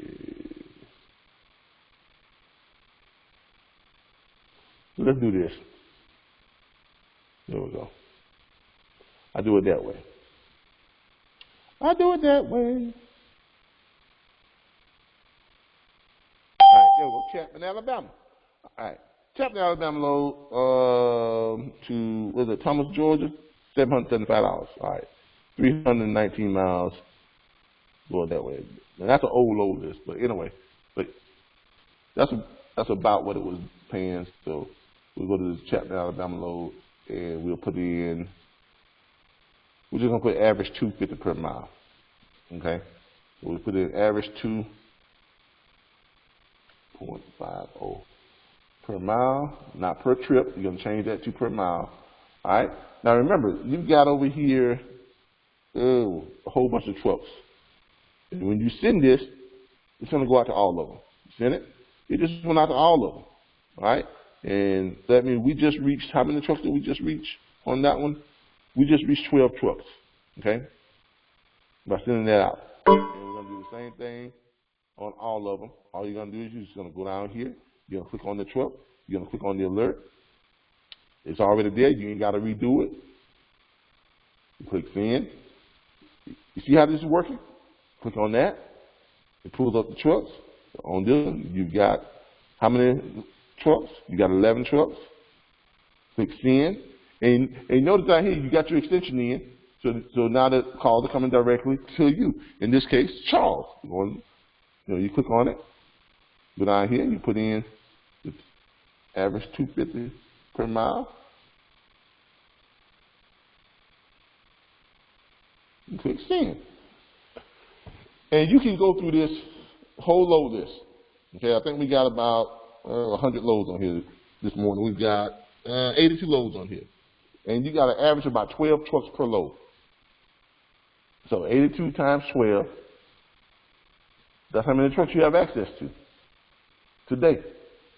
Now, the days when we have a couple thousand loads on there, you see how many trucks you have access to on a normal day? It's a lot of trucks to reach, And you're sending them out that alert, they're calling you back direct, which means now you have an opportunity to do what? Get them signed up to a dispatch agreement, because that is what your main focus is. Your main focus is to sign them up to a dispatch agreement, because until you have a carrier sign up to a dispatch agreement, you have no work. Now, I want to show y'all something else. Once you have that carrier sign up to a dispatch agreement, okay, and granted, it's going to take you're going to have, just because you send someone out a dispatch agreement, don't think your job is over, because you still got to follow up. Because a lot of times these people, come on. These are truck drivers. You know who you're dealing with. You know who you're dealing with. These are truck drivers. They're doing 101 things other than what they're supposed to be doing. Especially when they're just sitting at the truck stop. They're watching football or basketball or that little thing, or they're watching some old soap opera or some old western or whatever it can be, or they're out in the truck just kind of just chilling or whatever. That might be looking for a lot. Who knows? To each his own. Whatever. You got to follow up with them to make sure that they understand, hey, I need that dispatch agreement back before I can find you what? These high dollar paying loads. Now, if you want to entice someone or increase your chances of getting your dispatch agreement back in a timely fashion, send them an example of the type of loads that you can find. All you got to do is this. Remember, if you talk to someone about sending them a dispatch agreement, you got their email address because you sent them out a dispatch agreement, right? You got their phone number, you got everything you need. All right. So all you got to do is call them up and say, hey, where you at? Real quick. Let me tell you I'm in such and such and such. All right, cool. Then you do what? Come back over here to your home page, right? Let's say they're in Chapman, Alabama. You go to your load search, right? And then good old Chapman, Alabama, Chapman, Alabama.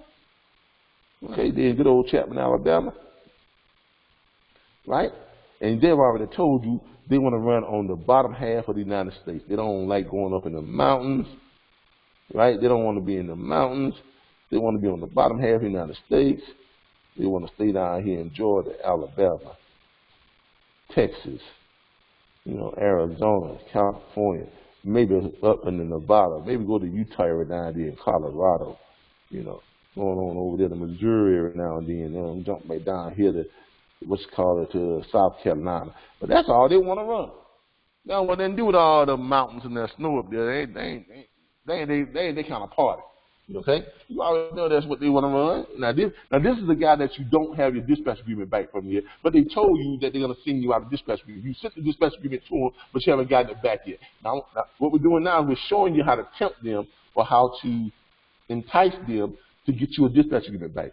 You go in here, you got it in Alabama, all right, you got 150-mile radius. You know that they are flatbed. Okay? Go in and click flatbed.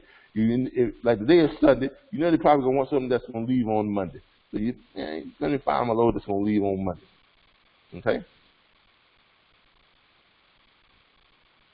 Wait in the world, pick up date. Right here. Why my pickup date won't click Monday?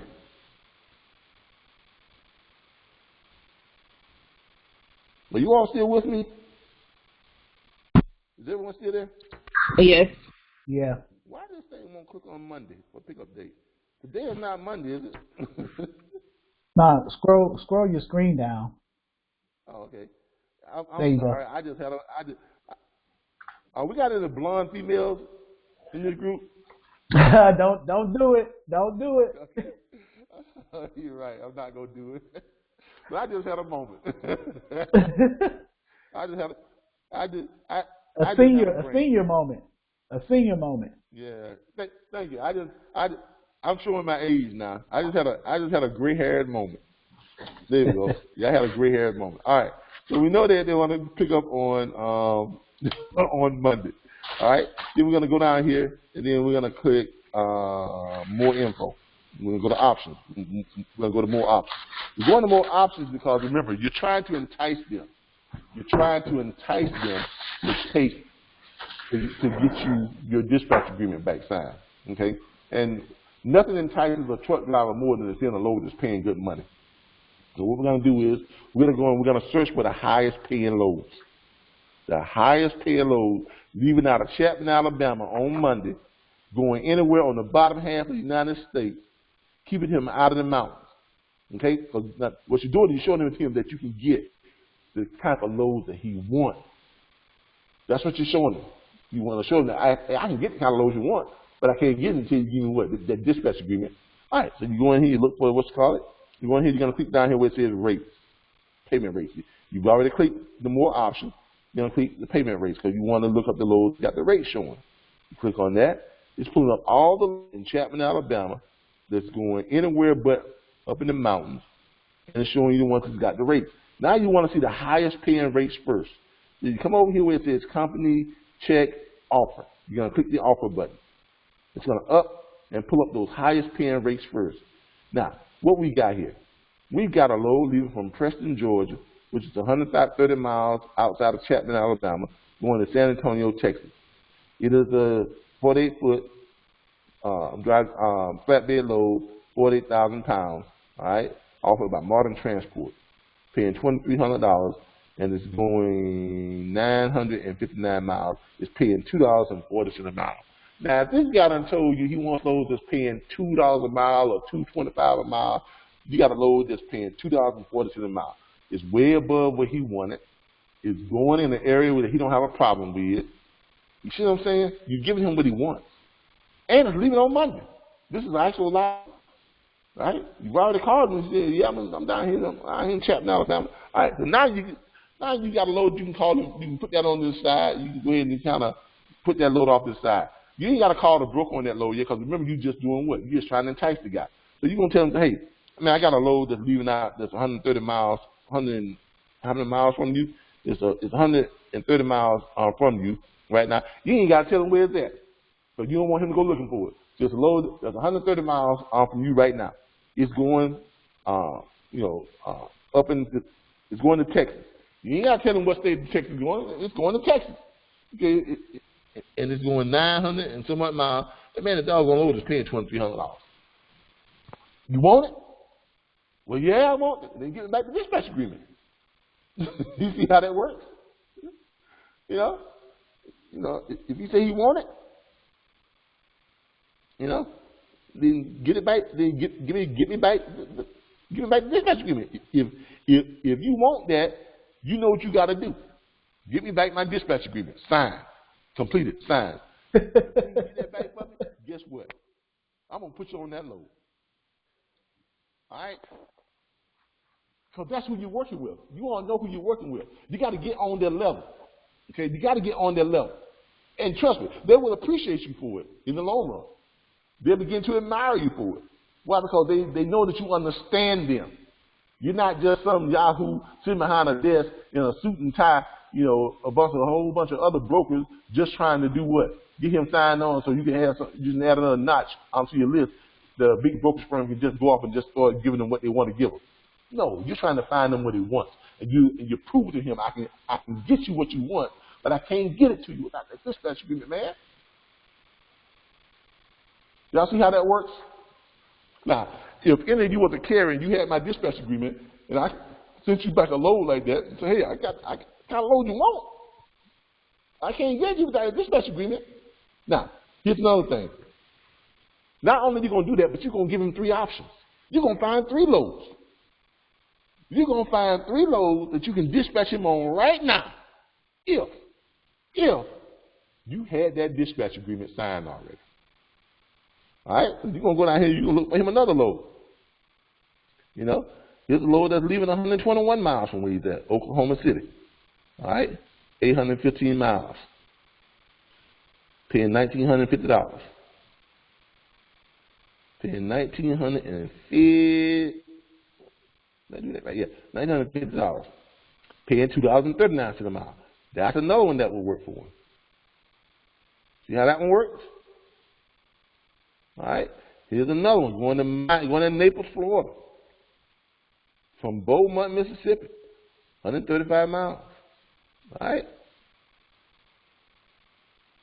That was paying $2.81 a mile.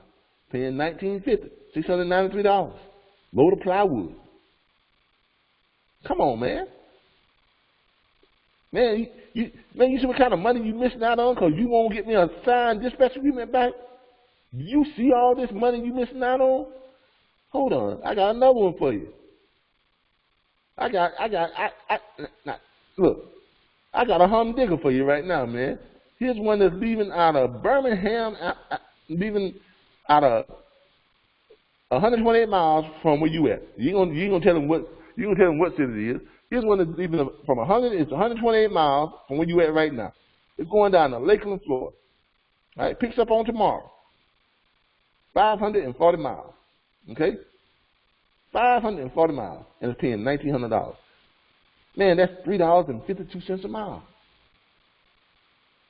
Now you gonna let that kind of money just fly out the door because you too lazy to get me a dispatch agreement back?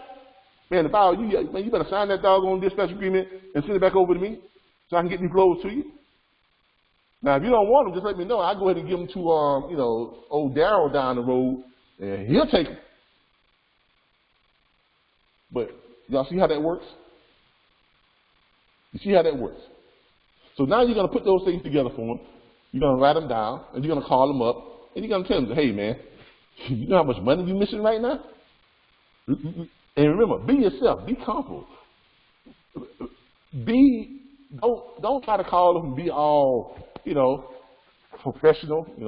Hey, Mr. So-and-so, this is Darryl over at National Network of Dispatchers. And I was just calling to inform you. No, man, call him. Get on his level. Get on his level. Call him up and say, hey, John, Yeah, man. Man, what you doing? What you what? Man, what you doing? You supposed to get me the dispatch agreement back, right?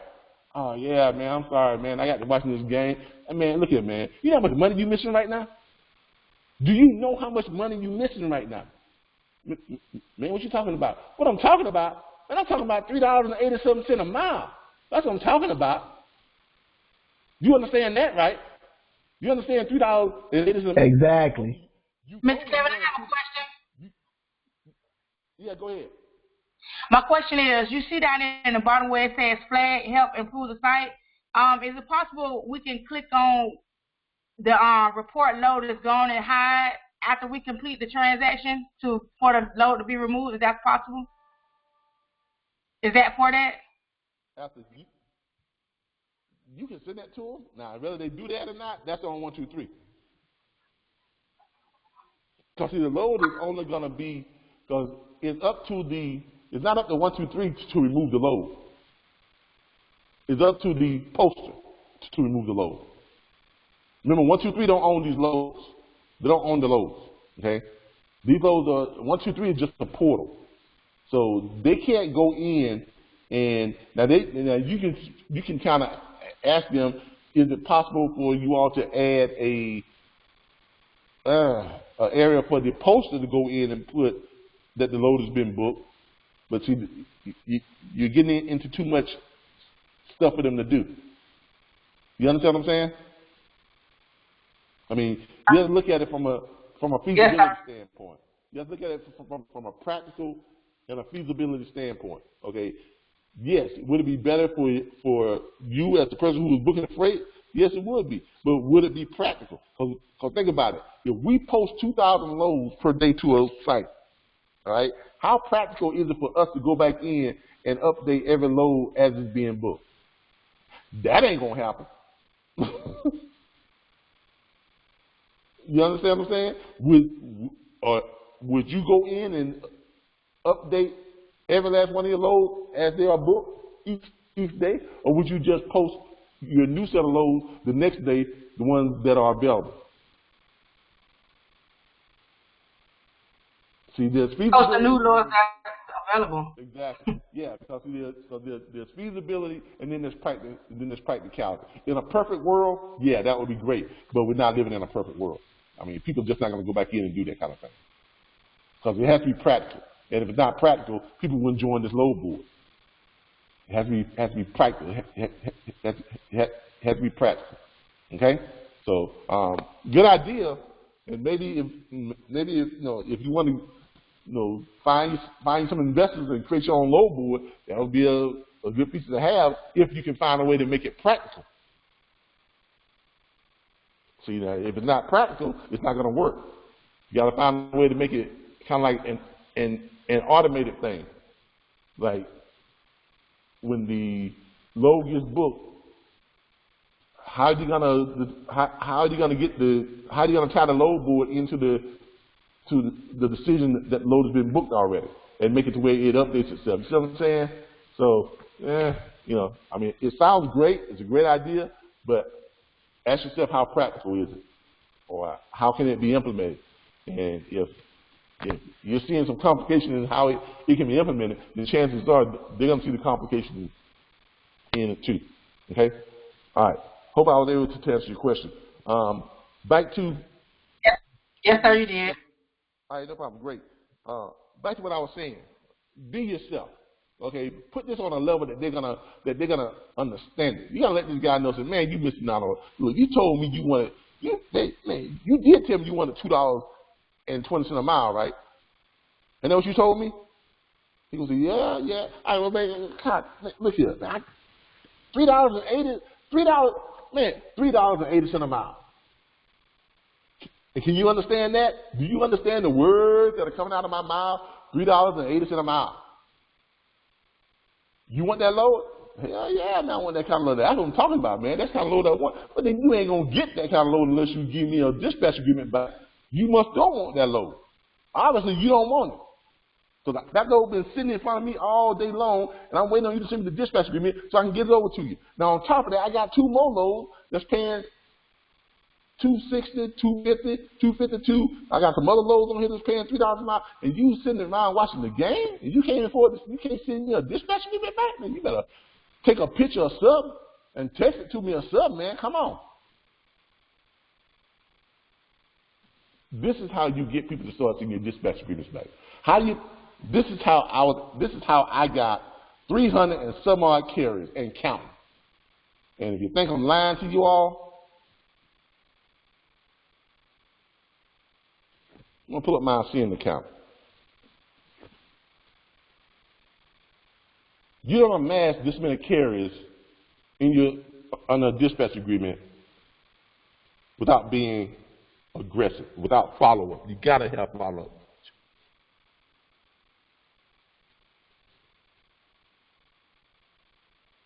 You got to have, let me start talking so I can remember my,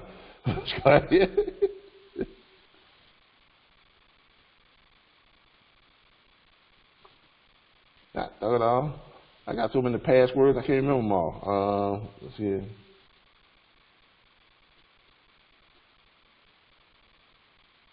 There we go. I have another question, Mr. Charles, too. Yeah. Go ahead. My other question is it possible we can book future loads within that one call, as long as we get dispatch agreements with that same carrier for each load? Is it possible for you to do what now? Is it possible we can book future loads with that same carrier, as long as we get a complete dispatch agreement for each load with that one carrier for like the future?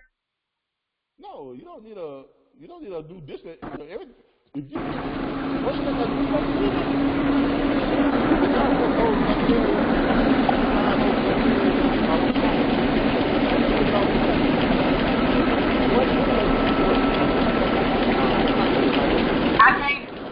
I can't leave.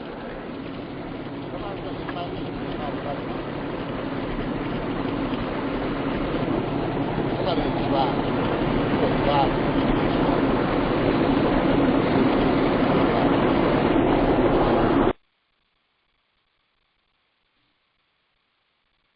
All right. And can y'all hear me now? And can everybody hear me? Yes, sir. I can hear you now. All right, great. I think the question you're asking me is, do you need a different dispatch agreement signed each time you book them on a load? Is that what you're asking me? Yes, sir. No. You get that dispatch agreement signed once, you are now in a contract. If you read your dispatch agreement says that either you can terminate this dispatch agreement at any time with 7 days notice. I think that's what it says. So that dispatch agreement it covers you for as long as that person wants to use your service. So you don't need a new dispatch agreement each time you book that person a load. You get that one dispatch agreement signed, you are now contracted with that carrier to find them loads, right? So that carrier has given you permission to go out and look for loads on their behalf and present them with load options. Now they don't have to take those options, but they are giving you permission to present them with load options. So once you get your carriers in once you get your carrier signed up to your agreement, then you can call that carrier back every day and say, hey, where you at? Or every other day, or because you know when they're dropping the load, if you book them on a load on Monday, right, and it's an 800-mile run, you know that they're going to drop it on Wednesday or Tuesday night. So you're going to call them up Wednesday morning, right, because you already got loads leaving out of where they're at, going somewhere else that you want to present them with. You ain't got to call him for that because you know where he's at. You know where he's dropping his load at. You know what time he's going to drop the load. You know when he's going to be available for another load. So if you got a carrier that picked up a load on Monday, it's an 800-mile run, you know that they're going to be available for another load on Wednesday. If that load was going to Miami, Florida, you know you need to go in there and find loads that's leaving out of Miami, Florida on Wednesday going somewhere else. Or either going back to where he came from if his hometown was where he came from. You're finding them a backhaul. You're going to find them a backhaul load, which backhaul is finding a load back to the place where the load that they just dropped came from. That is the definition of a backhaul. okay? Or you're finding them another load to run from their drop location. You can book a carrier out a week, 2 weeks in advance. I do it all the time. That's how I save myself time and don't have to worry about calling up every carrier every day to book them loads. I book my carriers out 2 weeks at a time. If I got a carrier that I know is picking up a load in Bainbridge, Georgia, going up to Chicago, Illinois, I know it's going to take him a day and a half to run that load. That is 982 miles, I think. Something like that. It's going to take him a day and a half to run that load. So if he's leaving on Monday, he's going to get there Tuesday night. He's going to drop that. He's going to back up and onto the gates early Wednesday morning. By Wednesday, 10 o'clock, he's going to be available for another load. He's going to be available to run. He got a fresh clock. Why? Because he was sitting there all night, right, waiting to get in onto the dock. So that means I'm going to go ahead and, now that I booked him that load from Bainbridge to Chicago, guess what? I'm going to find him a load leaving out of the Chicago area, going back where? Back down towards Georgia or North Florida. Leaving on Wednesday, right? It's 900 some odd miles back down, so he's going to get there on Thursday night, Friday morning, and he's going to be ready for another load. So Friday morning, guess what? I'm going to start looking for him. So guess what? Now this is still Monday. It's still Monday. I done booked him 2 loads. I done booked him one, and I done pre-booked him one. Now I'm going to pre-book him another. Now I know he's going to be in somewhere in the Bainbridge, Georgia area. He's going to be in the Bainbridge, Georgia area because I know where he's going to get that load from. So he's getting the load from Marietta, Georgia. So I'm going to go ahead and find him a load leaving out of the Marietta, Georgia area, leaving out Friday, going somewhere else. Now I know on the weekends he's probably not going to drop it, so that means he's not going to be to wherever he's going until Monday morning. He's going to drop it on Monday morning. He's got all weekend to get there, so he's going to run and go ahead and get there. He's going to be sitting there probably Sunday night waiting on to drop the load Monday morning. So he's going to have a fresh clock on that Monday morning. So guess what? I'm going to find him a load leaving out, if he's going to, let's say, from Bainbridge to, let's say if he was going to Atlanta, Georgia. Or let's say he was going to Tennessee, Nashville, Tennessee. So now, Monday, I'm going to find him a load leaving out of Nashville, Tennessee on Monday, doing what? Leaving out of there, going where? Back to the Georgia area, so if that's where he wants to go. Right? So I know it's going to take him from there, it's going to take him to get from there to Georgia, it's not that far, it's going to take him probably 1 day. Right? So he's leaving out Monday, he's going to drop it that night, he can probably run it that same night, get it there that night, or get it there early the next morning, so I'm going to find him a load leaving out Tuesday morning, going somewhere else from his Georgia. You see what I'm getting at? This is how I book my carriers. And when you got a carrier that you got them, you say, here's your booking for the next 2 weeks. How good does that make you look to your carrier? Ain't nobody else pre-booking him out 2 weeks in advance. See, when you get good at this, that's what you start doing. When you get really good at this, when you get good at this, that's how you're going to book your carriers. Because when you got 300 and some odd carriers, like you see here, look at my carrier list. When you got this many carriers, you saw them carriers that got signed to a dispatch agreement? Those are all my carriers. And that's just page number 1. You see what I'm saying? Those are all my carriers that I got signed to a dispatch agreement. When you get that many carriers, you got to start booking these carriers out a week, 2 weeks in advance. You got to have their whole 2 weeks already booked out for them. Because that's how you're going to manage it. Okay? That's how this is how you manage. This is how you become a professional dispatcher. I'm not talking about someone who's just doing this just to put some extra money in the pocket. I'm talking about somebody who's doing this when you want to get $20,000 a week. When you want to put in your pocket 15 to 20 grand a week minimum. This is how you do it. You get to the point to where you got your carriers, you've amassed enough carriers that you're booking them out 2, sometimes 3 weeks in advance. That's called that's what logistics is. It's your job to work out the logistics of where they pick up, where they drop off, how they pick up, how they drop off, and how quickly they get in and out. And if you can make their job easier, man, I'm telling you, they will stick with you like glue. And you won't have to worry about how many loads you're going to book a day, because you already got them booked out 2 to 3 weeks out. So when I tell you I'm still booking right now 7 loads per day, this is how I'm doing it, because I got them already pre-booked.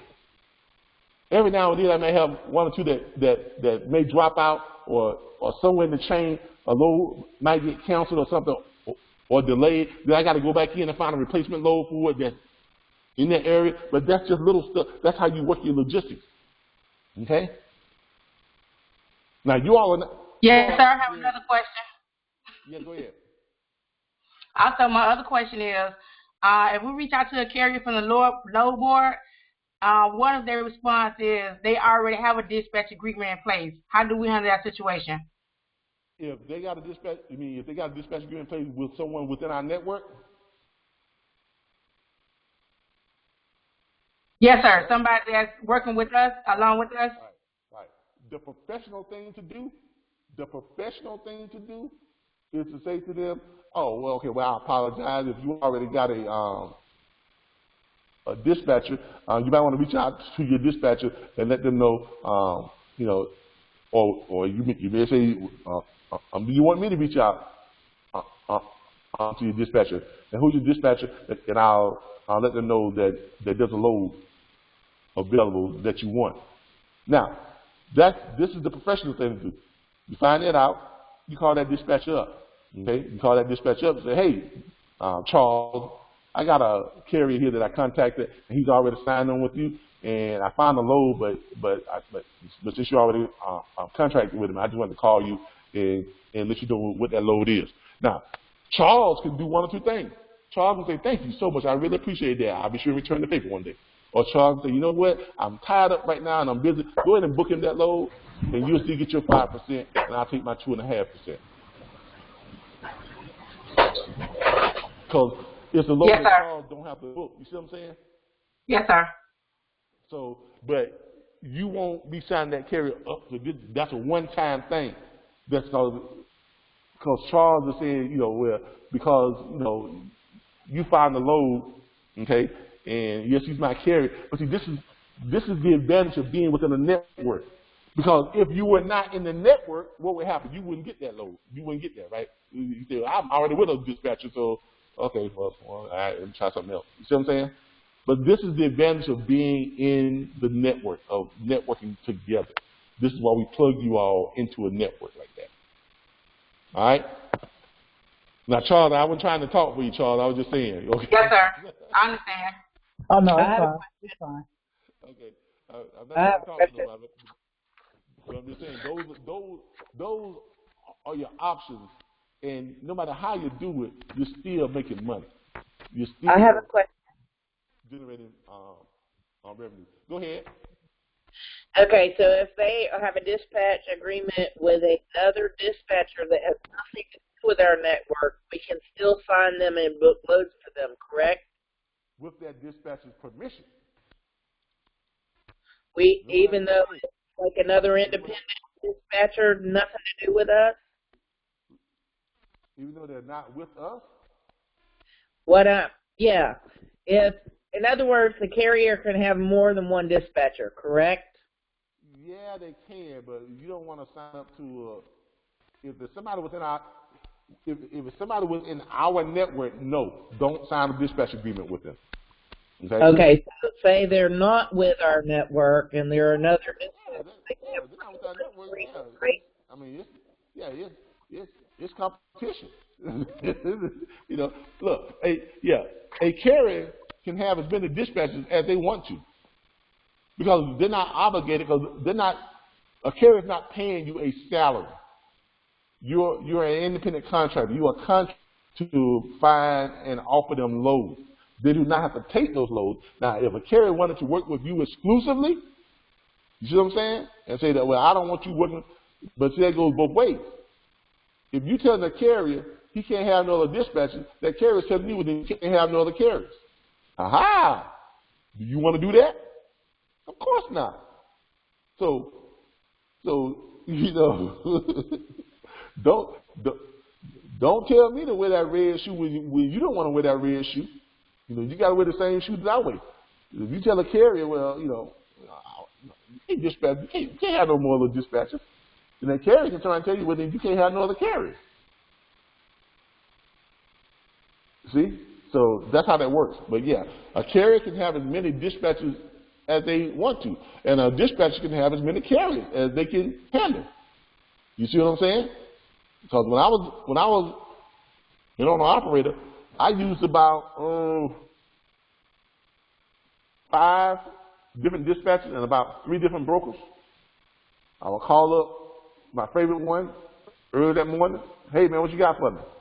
Now the good ones I didn't have. Now the good ones, like I'm gonna tell you, my guy Warner, I ran a lot of Warner loads because the Warner guy would call me up and say, "Hey Kevin, I got a load for you." He knew where I was at all times. If he didn't know where I was, he sent me a text that says, "WYA, where you at?" It popped up, Warner, WYA, where you at? And I text back to him, I'm in Chicago, Illinois, or Chi-Town, or whatever I was at. He said, okay, stand by.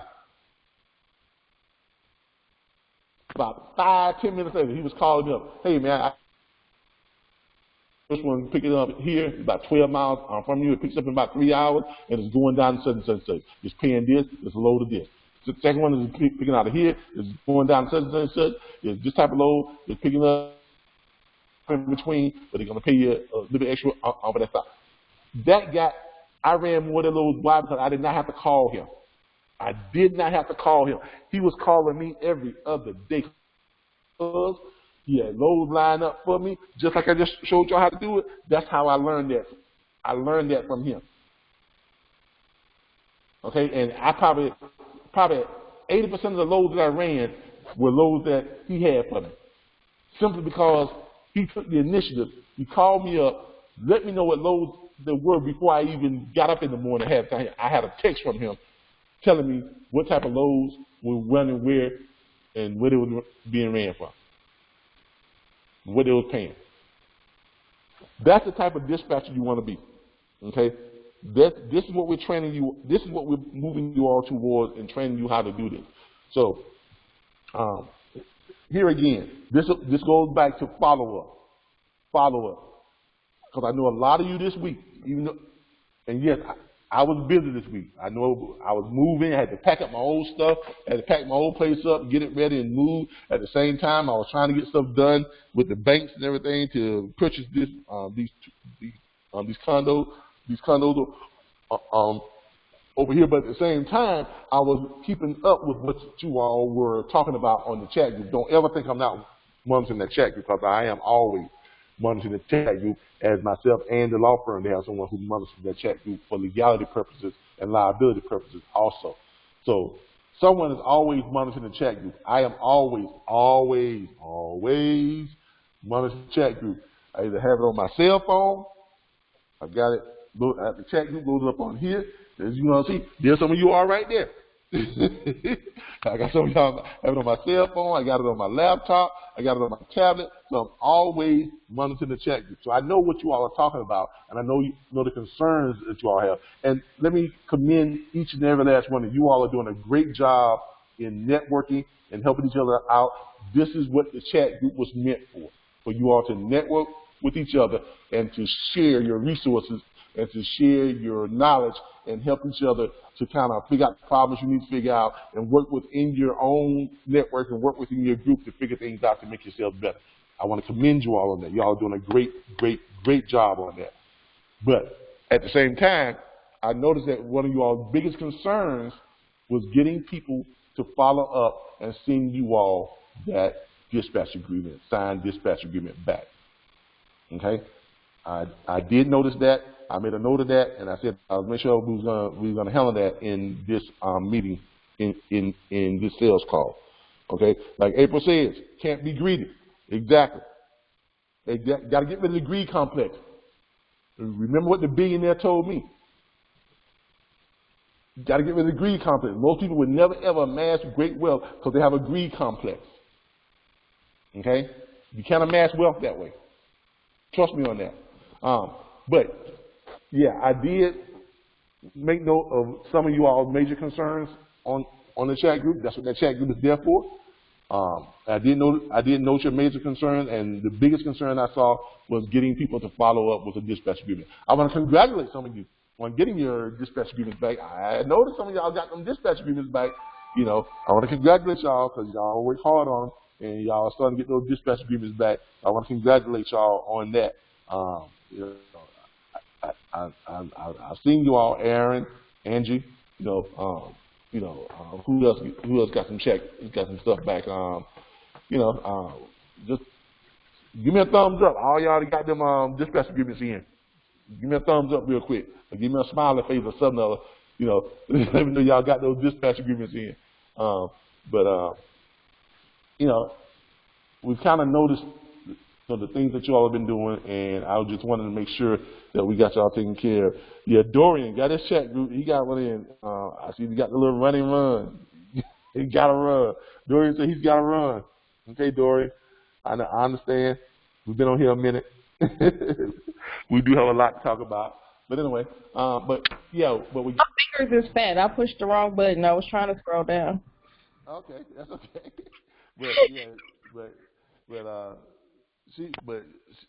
She got her dispatch agreement in this week.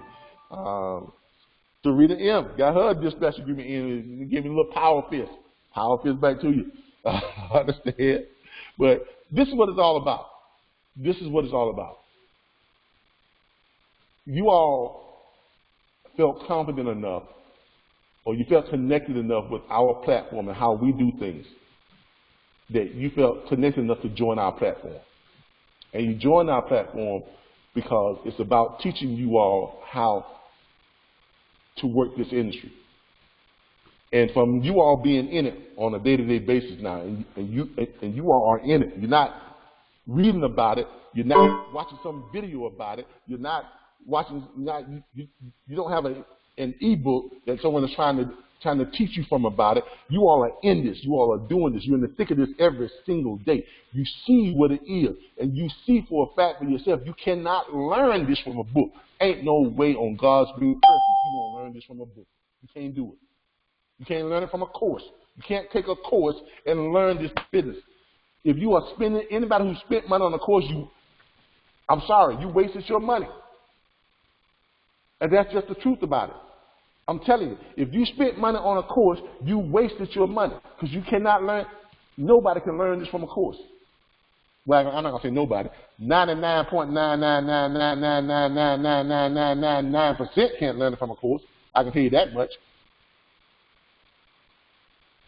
It's just not possible. This has to be done on a daily basis. And you need tools, you need resources, you need guidance, you need help, you need a network, you need to be plugged into people, you need support to make this happen. And that's what we provide. Okay? That's what we provide. And you all are starting to see that. And we provide all that, and we don't charge anything for it. We provide it to you because we want you to do what? We want you to make money. So you can bang back and drop some in the mouth. That's all it is. That's basically what it is. Okay? All right. Any questions on how to get carriers to contact you and send you back those dispatch agreements? Any questions on that? Anybody got a question on that? Nobody got a question on that? All right. Cool. All right. It's about 12:35. Somebody got a question? Go ahead. I do have a question. I actually have two questions. I had sent out my first one. I sent out the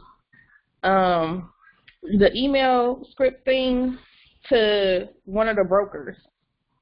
And okay, what website is it supposed to be? The RBBStransport.com that we give to the brokers for them when they want to know information about the RBBS portion? Or did I? No, the website. What website? Yeah, because I gave her the RBBS transport.com website, and she's like, well, we don't do broker to broker. I'm like, well, we're not a broker. We're a dispatch.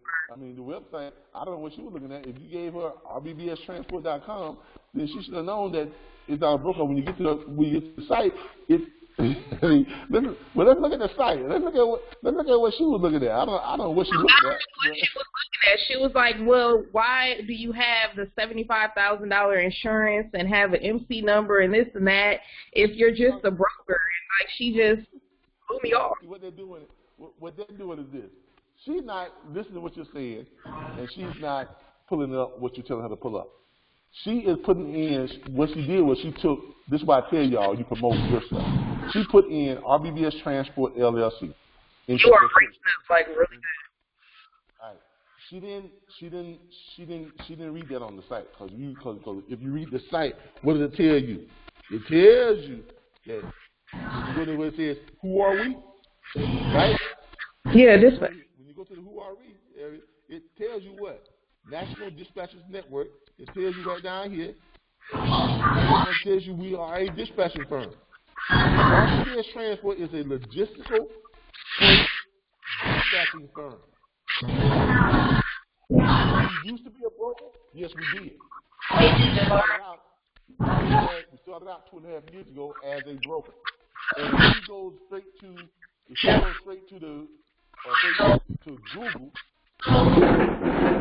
whoever has a microphone without a noise, please mute it. Okay? All right.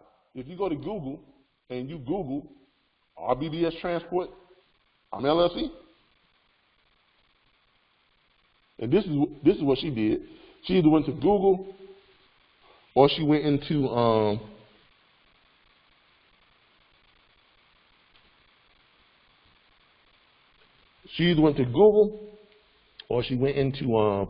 ASCEND. See right here? It still displays our DOT number. It still displays it. Even though we are no longer a brokerage firm. Even though we let our bond expire so that we can just be a dispatching firm. But because the internet being what it is, it still displays old stuff. Uh-huh. You understand?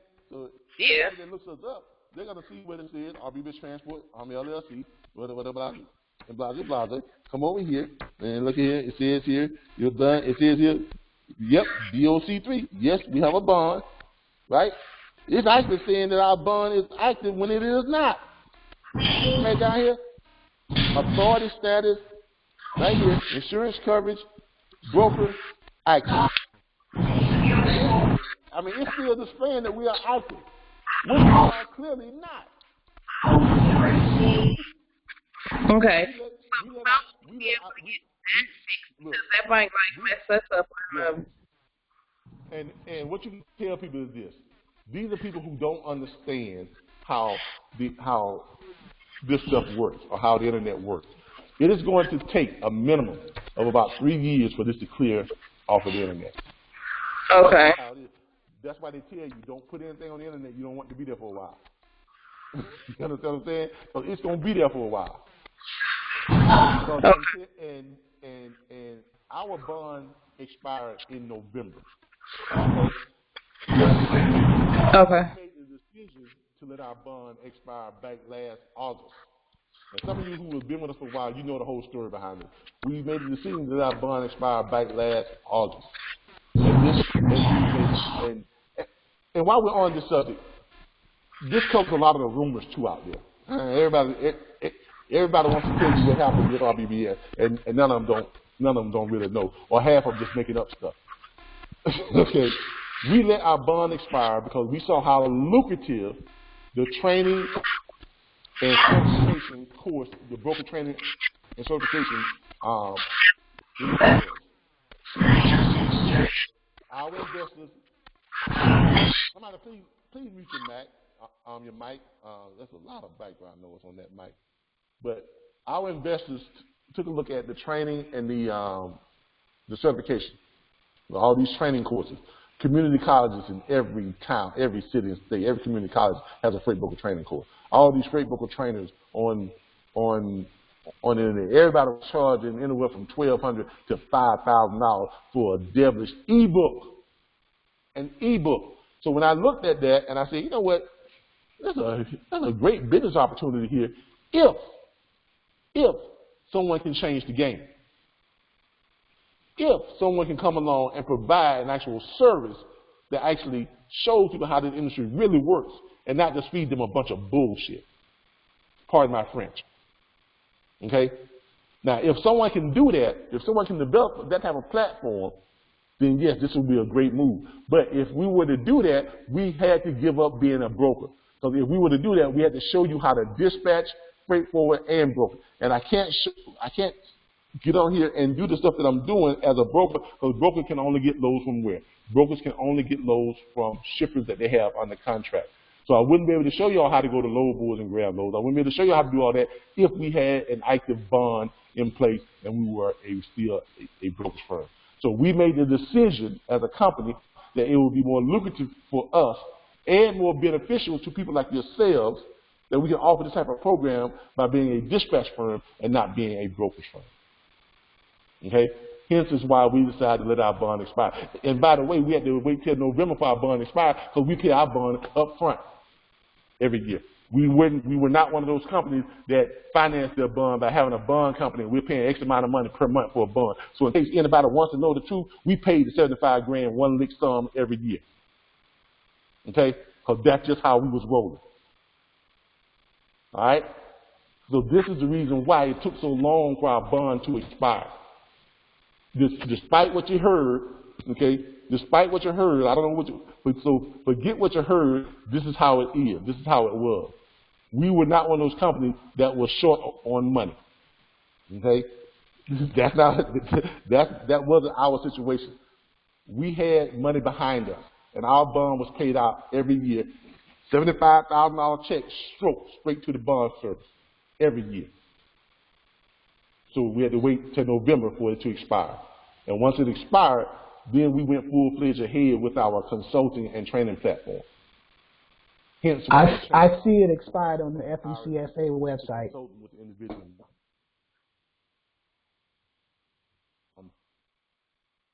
Independent dispatchers. Okay? All right. But what I would tell someone like that, when they do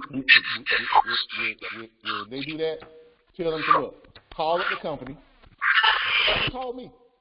Say, here's the president of the company's phone number, the chief operations officer, and the owner of the company, and he'll explain to you because their bond, they let their bond expire so that we can purposely become a dispatching firm. We are no longer a brokerage firm. Our bond is not active.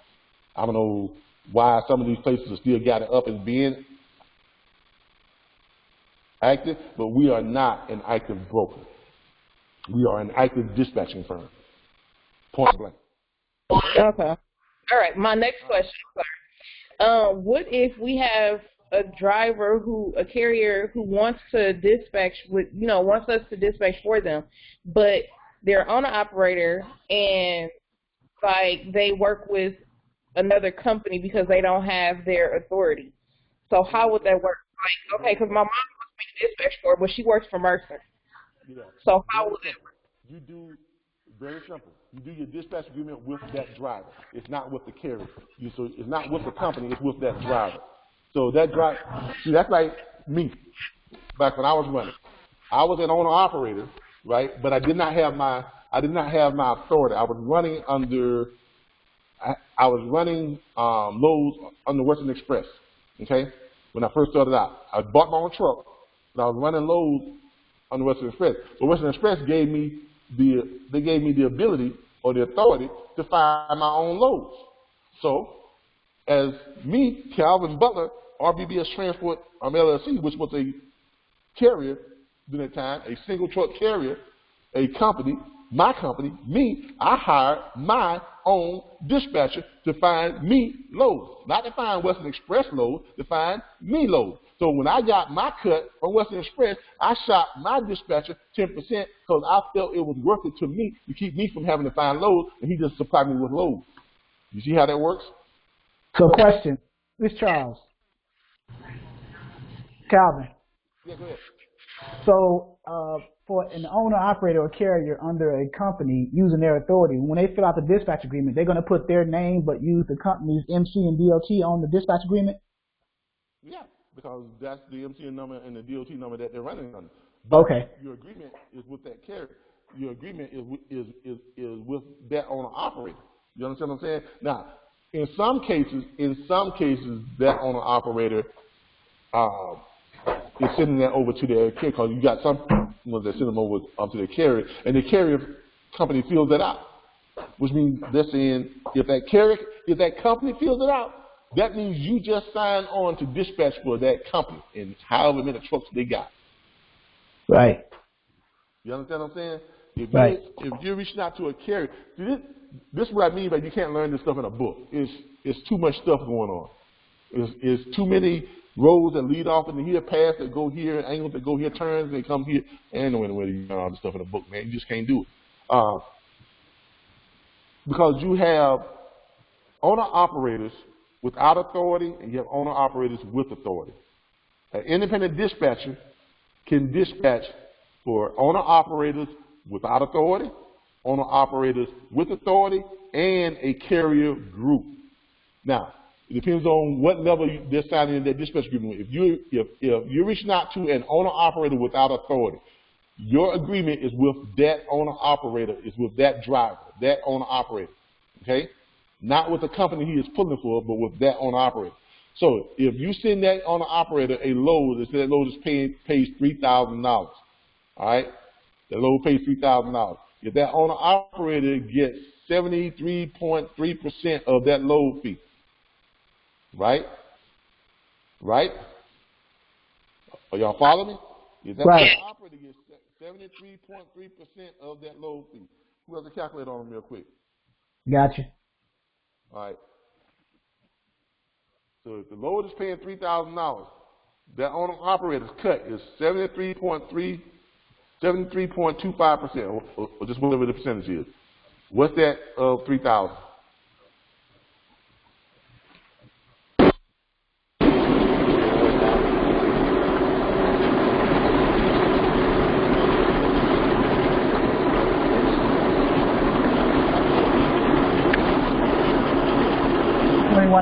A lot of background.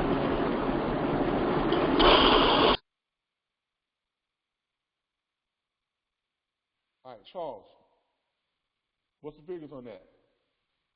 Well, let's just say this.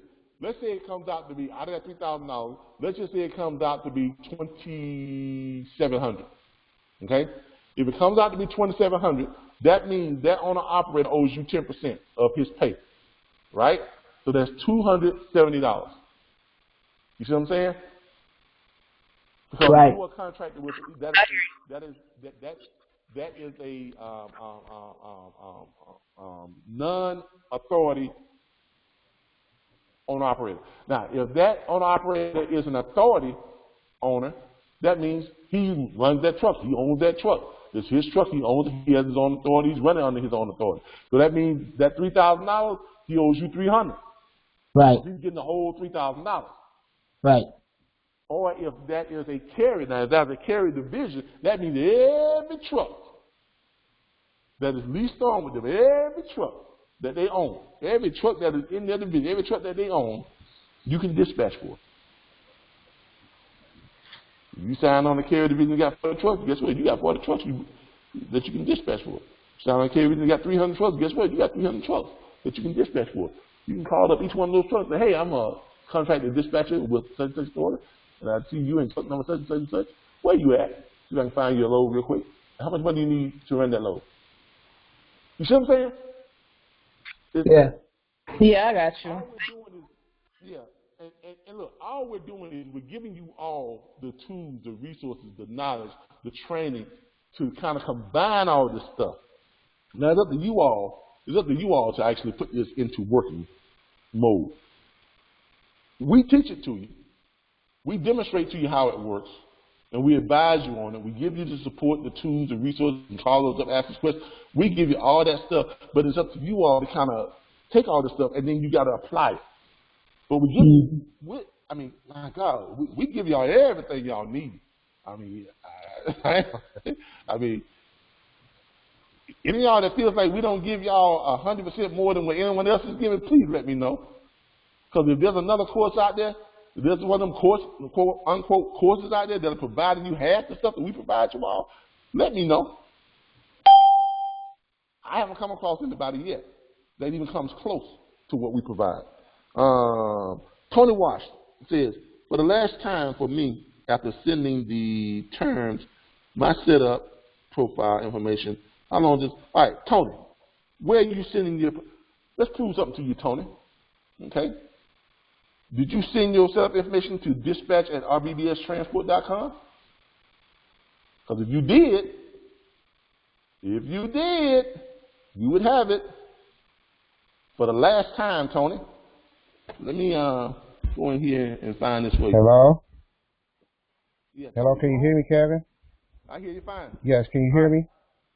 I hear Okay, you. yes. I had sent it earlier this week when I spoke with you on the phone. I sent it from my Outlook account. Dispatch@rbbstransport.com. All right. This is all the inbox messages. Tony, what is your email address? Or do you have a different name that you're sending it under?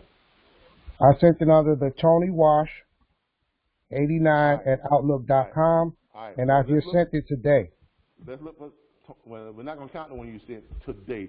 Let's look and see what you got here. Tony Wash.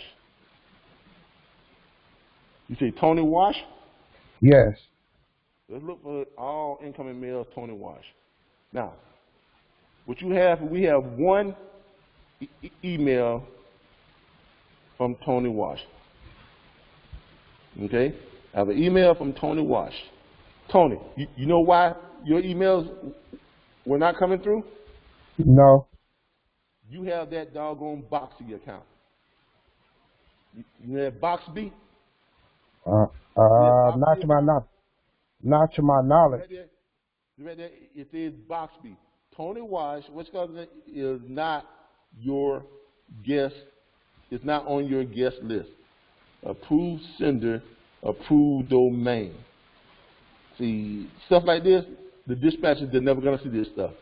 Because it's got that blocking thing on it. It's got to go through Boxy or something like that. Okay, let me see if we can approve that. And this is why they were not seeing your stuff. See, right here, you got to go to a Boxy to get this stuff. You have to go outside of Outlook. Somehow or another, some way, you clicked on something that got you connected with Boxy, with Boxby. I don't know if you did it on purpose or you just clicked on the email and then all of a sudden they just put you in that Boxby thing. See what I'm saying? Yeah, I understand. Maybe it was when I was applying for a job and they wanted to connect to look over my resume. Yeah. Maybe that was it. Yeah, see, that's one of those things. I hate this because now they're telling me that in order for me to get your email, I got to sign up with Boxy, and I'm not doing that. Right. I'm not signing up with Boxy. So okay, should I just send it through my motor freight then? Yeah, send it from another email address because I'm not going to sign up with this because that means everybody's trying to contact us and I have to do the same thing, and I hate that type of it's kind of an underhanded way to get people to sign up on your stuff. Okay, I did send another one from Motor Freight today, just as a backup. Would you be able to verify that, or is this the only one that's showing that you received? Yeah, because I don't want that. But see, it's telling us we got to sign up for it. No, we're not doing that. Right, I won't want you to go through all that anyway. Everybody else has made it simple, so would you be able, that's the only email that you received today from me, last week from me, earlier this week? Yeah, those are the only two that we got. Because I sent one today also from my Motor Freight, just to. From Motor Freight? Yes. What it says? It says Motor Freight? Yep, it's from Motor Freight, Tony@gmail.com.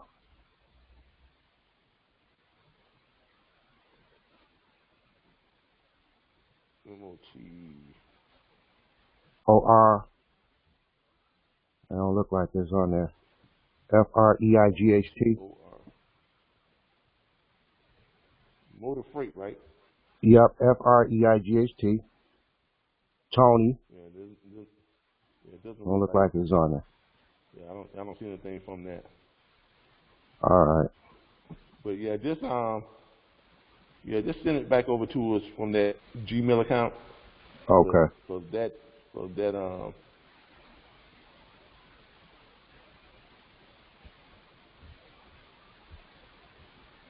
okay, there it is right there on Tony Wash. Yeah, see that's that box me one. Okay. We just clicked on. But I've got it, but send me an email that I can send it back to it other than this one that's attached. Okay, I will. I got you. Yeah, because everybody else that's sitting there in, they've already gotten it back already. Yeah, and like I said, I know I had sent it when I got off the phone with you, and it was just that boxy issue now. So I'll send it back over. Yeah, through another this is what it email. looks like when they reply back to you. They reply back with this is what it looks like. Okay. Okay. All right. Hey, Calvin, can you hear me? Yeah, I hear you fine. Hey, Calvin. Yeah. Hey, well, I'm back in the game. Did you get my message earlier about calling me after this is over with? Because I've been out of the loop for so long. I got to do a whole lot of catching up, and I just like the back office and all that. I tell you what, Philip. Let's make this real easy. Call me tonight at 9 p.m. Tonight at 9.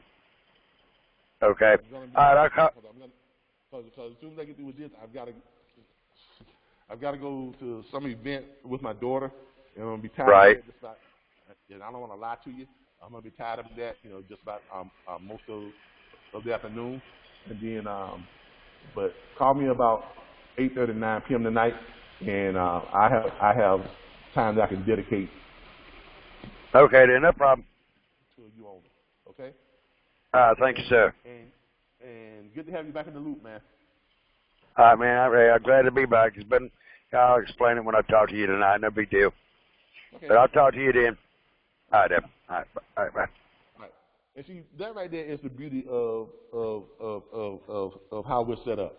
Okay, we don't tell you got a certain time frame to learn this stuff. We don't say, well, come in our group and you're gonna be here for 3 months, and after 3 months, if you ain't got it, so what? No, that's not how we operate. Okay, with us.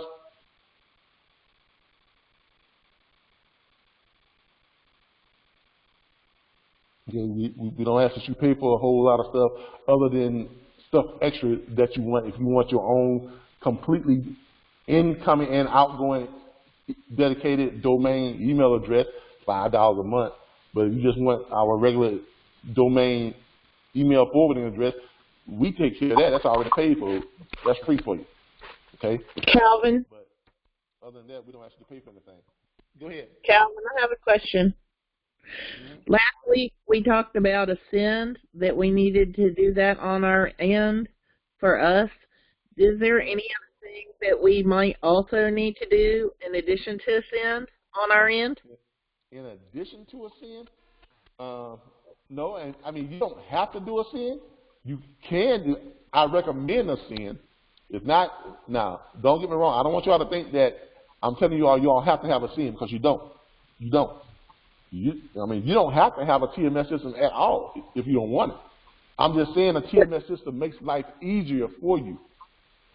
So is there anything else we need besides the TMS system? I would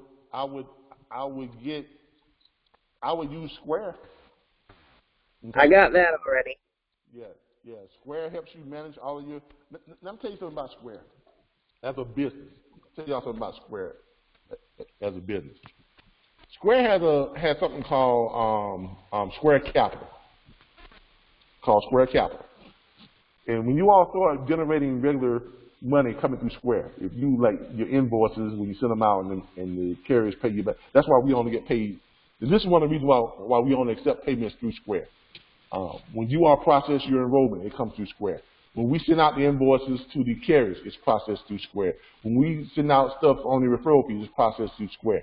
So Square keeps a track of all of that money that comes in, and each month, what the increase is, how you're doing, and all this stuff. I'm about to show y'all how Square is an advantage to you. When we first started using Square, when we first started using Square, we started off bringing in about, what, $1,100 a week. Okay, Square was noticing that.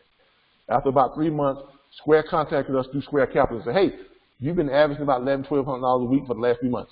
Okay, we want to offer you a loan for $3,000, and you pay us back $300 on top of that. So you would pay back the $3,300.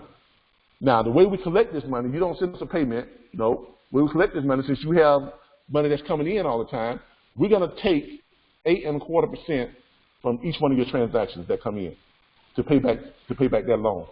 That's how that works. Okay, so that's how Square decided that we were going to pay them back. They were going to take a little bit of that money and pay it back for these things. All right, so they started doing that, and then after we got to the point where we had, you know, we were bringing in about $4,000 a week. Then Square said, hey, you know, we want to loan you, you know, $10,000. And you're going to pay us back $10,500 back. And we're going to take that out of each one of your payments. So you see how that works? And that's how that worked with Square. So, yeah, Square is a great way. If you got Square, that is a great way for you all to get the kind of stuff you need, because they got a great program. Let me check and see if they got that Clubhouse open yet. I think they should have it open by now. But that's a great way for you all to access the tools and resources that you need to be able to do the things that you need to do with money and everything else. Now, on top of that, you can take your payments with Square. You can take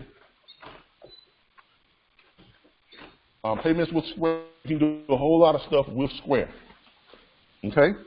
So there's a lot of things that you can do with payments, credit card.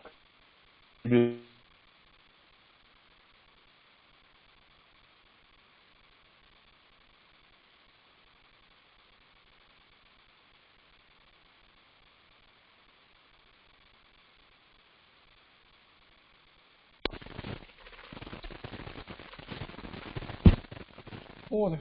Really? I've been down here since 8:30 this morning.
How you quit yelling? I think he just ran out of. I don't think it's over. I'm sure he's trying to get back on. It's still recording right now. He's got to have him. There he is. There he is. He back on.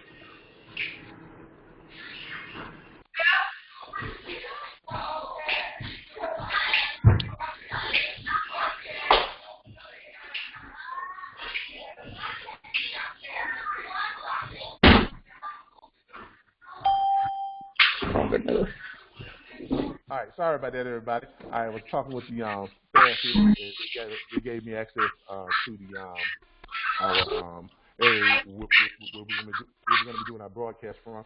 In case y'all can't see it, can y'all see this right now? Hello? Nope. I can hear you. You can't hear me. I can hear you. We have no picture, so yeah. Hear you, not see you.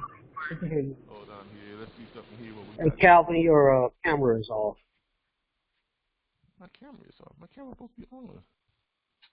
Is my camera on now? I can see you. Okay. All right. Can everybody see me? No, your camera's off. Oh, yeah, it still says your camera's off. There you go. There it is. How can some people see me, but some people can't? You there now? I got you. All right. Y'all got me, right? No? I can hear you. I just can't see you. Y'all can't see me. I see your screen just refreshed and your camera went out. Some people can, some people can't, huh? All right. Well, it's being recorded, so let's hope everybody can see me. Let's see here.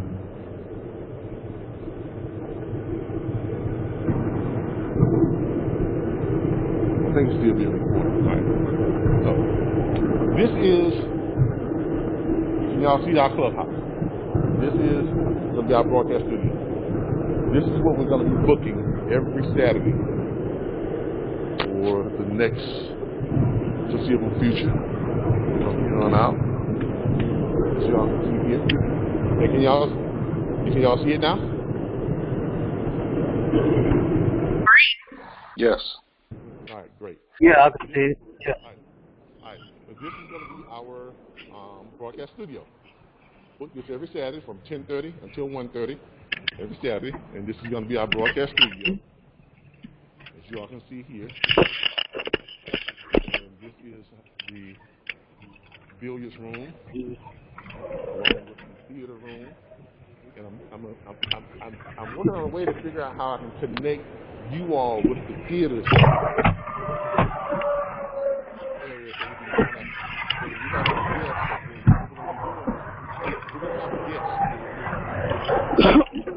with us. So you have live guests right in-house. Let me give you the background noise here for a second.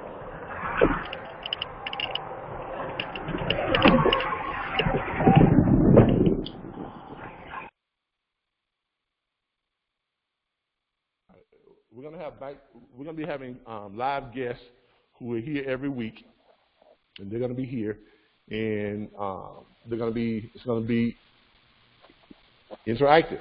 We're not expecting more than 15, 20 people showing up at a time, so it's gonna be an interactive type thing where just like you all are in the group now, they're gonna be actually here, participating in our training and the things that we do on a weekly basis, and so they can kind of get some perspective on what it takes and what the life of booking freight and being a logistics professional is all about. Okay, and I think this is one thing that's going to help take us to a whole new level. So I hope you all are going to enjoy the ride. You all are in on this at a great time. As I mentioned before, we are doing some bigger and better things as we are going along. But that question that you were asking about, what was it? Somebody was asking the question about what? Talk to me.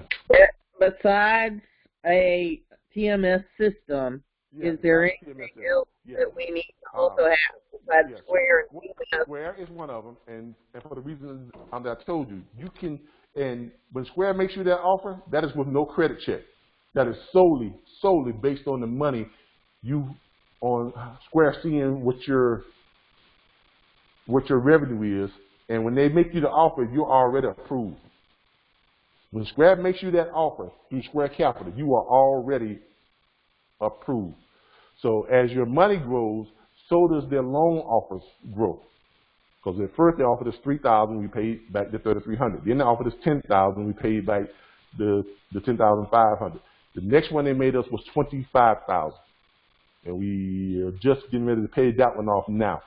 And there, on the $25,000 one, they was only taking about, they was taking what, 7.75% is what they were taking. So on $25,000, we wound up paying them $27,000. Yeah, paying them $27,000 back, which is not a bad deal. Not a bad deal. $2,000 on the interest, and I don't have to cut you all a check every month or every week. It comes out of my transactions. You all just take it, that little 7.25% from each transaction. If my transaction was $300, then that transaction becomes what? $279. Well, if my transaction was $1,000, you all taking what? $70? You see what I'm saying? So you can't beat that. You can't beat that. These are the little things that you learn, and when I say learn from us, by watching us, and we share things with you all as a network to show you how to build and create a successful business. Because every business needs capital. Every business needs capital that they can work with. And this is a good way to have capital to put in your account, and you always have money there that you can do stuff with to increase your branding, to do stuff like this. So we use some of that capital, as you all can see, to buy those 2 condos to get us out here in this area so we can do what? Have better broadcast, have better access, which gets us better exposure, which helps our branding, which brings in more people, which adds to your network, which adds you all have more and more resources, which helps you all make more money. So I hope you all are understanding how this business works, and I hope we are a good example of showing you all how to work this business. Okay? So I don't think anyone else is actually doing this type of stuff, or giving you all this type of access, not just in the scene, but behind the scenes too. Okay? Any questions? Any other questions? Any questions? Is everybody still with me? Everybody still with me? I have a question, Mr. Calvin. Go ahead. Can you hear me? I hear you just fine. Okay. My question is, if we book a load between a shipper and a carrier, is it possible we can have our shipper and carrier send us the dispatch and rate confirmation to our email, and then send everything as a whole to dispatch at RBBS.com? Is that possible? Yeah, I mean, that's what we tell you how to do anyway. Have them to send you all your stuff, right? I mean, there's a couple ways you can do this, okay? You can send it to us as you get it, right? And just kind of add, and just a matter of just adding us to the CC on the email, okay? Now everybody know how to add people onto the email transaction, right? Does everybody know how to do that? If you don't, real quick. Yeah, when you send an email, let me show you here real quick. When you send an email, okay, all right, where it says to, right, you send the person right there, you send it to, I'm going to put in Charles Monday, okay, put in Charles Monday, right there. Then I'm going to put it over here, I'm going to CC, see how I CC? I'm going to CC, let's say Tony Davis. I'm going to CC Tony Davis, okay? Tony Davis, all right? And I put down here, testing email. Now, when I send this, it's going to go to both Tony and Charles. See how simple that is? That's how easy it is to send us the same stuff that you all get. Now, when stuff gets sent back, when it's replied to, who is it going to be replied to? It's going to be replied to not just you, but it's going to be when they reply, it's going to, if Tony replies, it's going to go to Charles too. If Charles replies, it's going to go to Tony too. Why? Because I CC'd them. on it. When they hit reply all. If they want to reply, now they just want to just reply to me. And if Charles want to reply to me and not Tony, when he replies back, he's going to come over here and click this button right here. He's going to click reply. If you want to reply to both me and Tony, you're going to hit reply all. It's just that simple. So it's not like when we say send us the paperwork too, you don't have to create 2 emails. All you got to do is just CC us in on it. That's all you got to do. I mean, you're sending it anyway. Just CC and click. Yes, sir. Thank you. Add that old knucklehead Calvin. We just know this stuff. That's what I'm just saying with you. So you see what I'm saying? All right. Give me a moment. I'm going to break real quick. I got to go over here and grab all the stuff. I'm going to leave this running, and you all can kind of ask questions amongst yourself if you want to. And you got the little scene there. Be right back.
Okay, we are back. Hope y'all didn't miss me too much. Hold on here for a second. All right, hope y'all didn't miss me too bad. All right, let's give me a second here.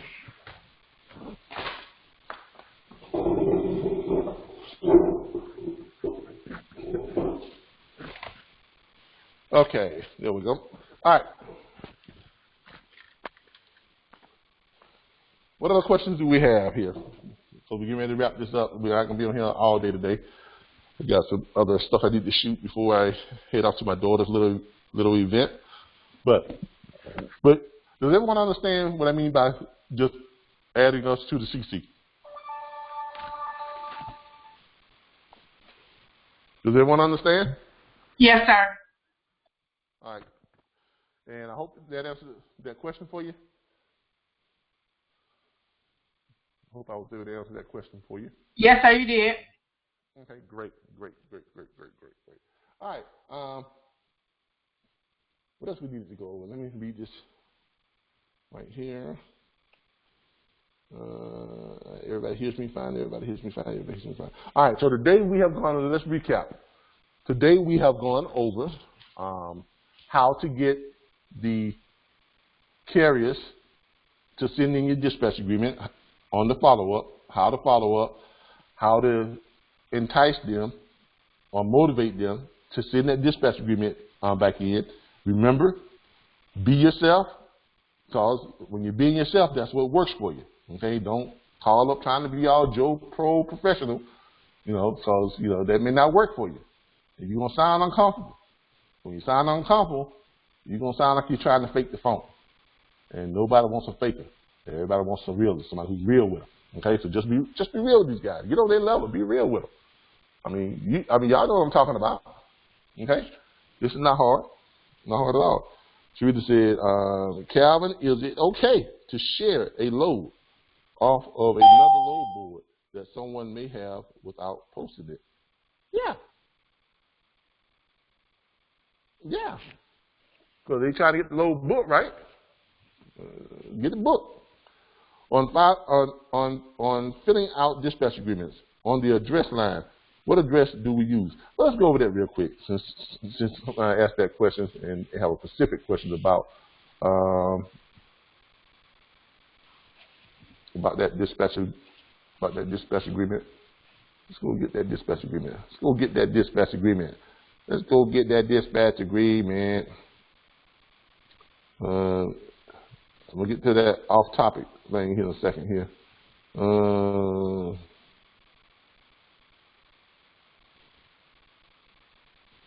The government paid form? What are you talking about?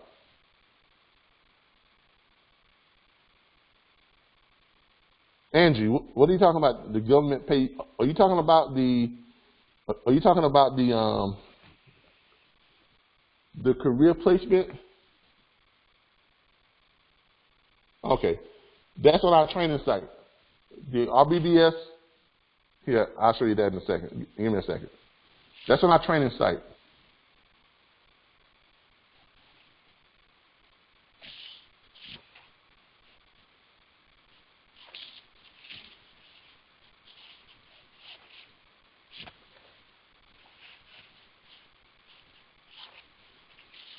That's here. I'm going to send it to you right now.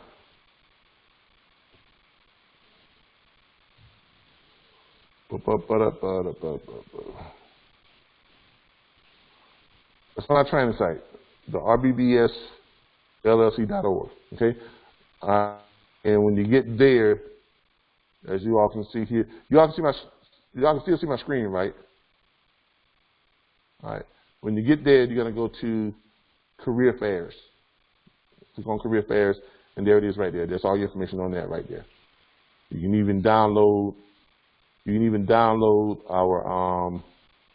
Our executive summary and the course outline. Okay. Download the course outline. You pull it up. You know, day 1 orientation, day 2 such and what classes are being taught. Whole 9 yards. What the subject of the course is. Whole 9 yards. Then you can also get rid of this. You can also download our executive summary. Tells you about what this program is, how we derive at the numbers and the figures, each place where it's going to be held at to start off with in Florida. You know, how we do our calculations, whole 9 yards. All right? It's all right there. All right. Let's get back to the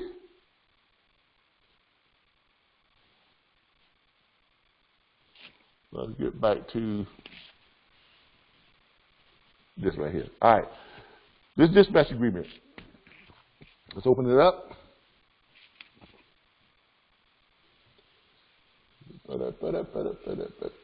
Here we go. All right. Now, if you all ever need to know about this dispatch agreement, just go back and watch the number 25 and 24 training video from YouTube. Okay, we go over this step by step. But at the top, dispatcher, that's you. Put your information there, name or your company name. Your address goes here, name or your company address. Your phone number goes there. Your email address goes there. On this top portion of this, everything that is above the fee for dispatch service will be 10%. Everything above that, if it's in yellow, your name goes there or your company name goes there. Okay? Everything below that in yellow, the carrier's phone number and information goes there if it's in yellow. Okay? and your name goes in there, the blank spot. All right, so where it says right here, address, your address goes there. Okay, if that's what you were talking about. Okay, is that what you were talking about? Yeah. All right, yeah. Your address goes there. Your name goes here. Your name goes, no, I take that back. Blah. Senior moment. Back up, rewind, reverse, redo, start over. All right. Your name goes here. Your address goes there. All right. Your phone number goes there. Your email address goes there. Okay. Down here, the carrier name goes there. Carrier truck number goes there. Carrier's MC number goes there. Carrier DOT number goes there. Your name or your company name goes here. Carrier's state goes there. Carrier's license information goes there. Their state carrier state goes there. Your name goes right here, or your company name. Okay. Your name goes here, or your company name. All right. Your name goes here, or your company name. Down here, where it says percentage will be payable to, your name or your company goes. They ain't paying us. Please don't put RBBS there. I mean, they ain't paying us. They're paying you. That's your carrier. You did the work. You know, we just kind of held your hand. You know, showed you where to go, how to get there, what to say when you got there. but that's your carrier. They're paying you. Now, we collecting for you, but they're paying you. So you put your name goes there, okay? Then the carrier fills out this section right here. They put in their phone number and their email address so that we can send them that invoice by text and by email, and they can click on it and pay us through Square, and we can click on it and pay you through Square, because we don't accept checks in the mail, so don't give us that old line. Oh, it's in the mail. No, it ain't, because we don't accept it that way. All right, so there you go. Okay. All right, anybody else? Any questions?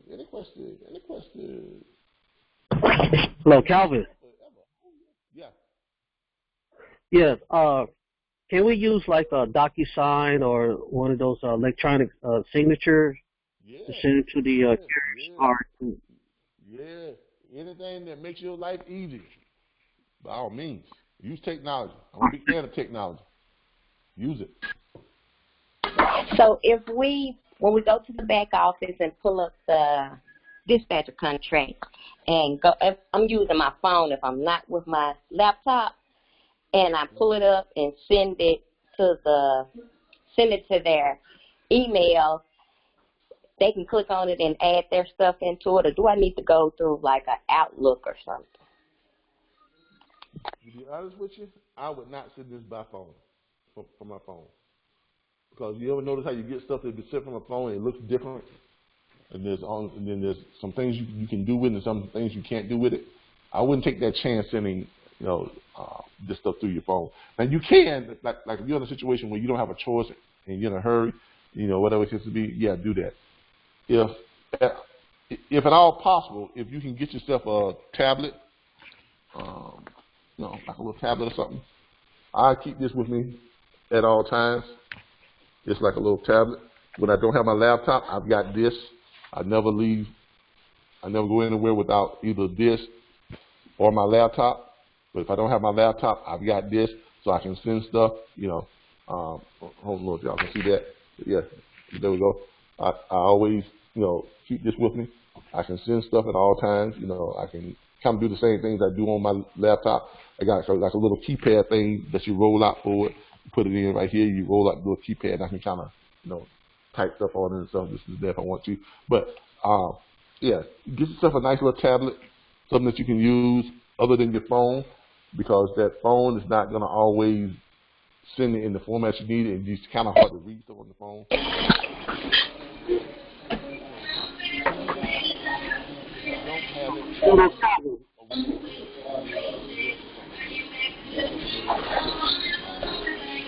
I like the Samsung Galaxy Tab. I had an iPad, but I'm not using it. Okay, so That's all. That was the trouble I was having. All right. Any other questions? Yeah, Calvin, this is Will Gill. I had found a way where you could do it from your phone. I took your agreement and made it to a mobile version, and I could send it out. If you got a nice phone, if you got yourself one of them $1,000 iPhones, you know, knock yourself out. Me, I got a blue. That's what I got. I got a blue. I mean, I can send stuff from here, and my blue works just fine. But that's just me, okay? I got me a little $179 blue. I'm not gonna, you know, I'm not gonna spend $1,000 on an iPhone. but yeah. But if you got yourself a nice phone that's got all the bells and whistles and you can do that kind of stuff on and kind of enlarge stuff, yeah, knock yourself out. Cause some of these phones are just as good as any computer nowadays. All right. Any other questions? Because I had an iPhone 10 and I was trying to make use of it.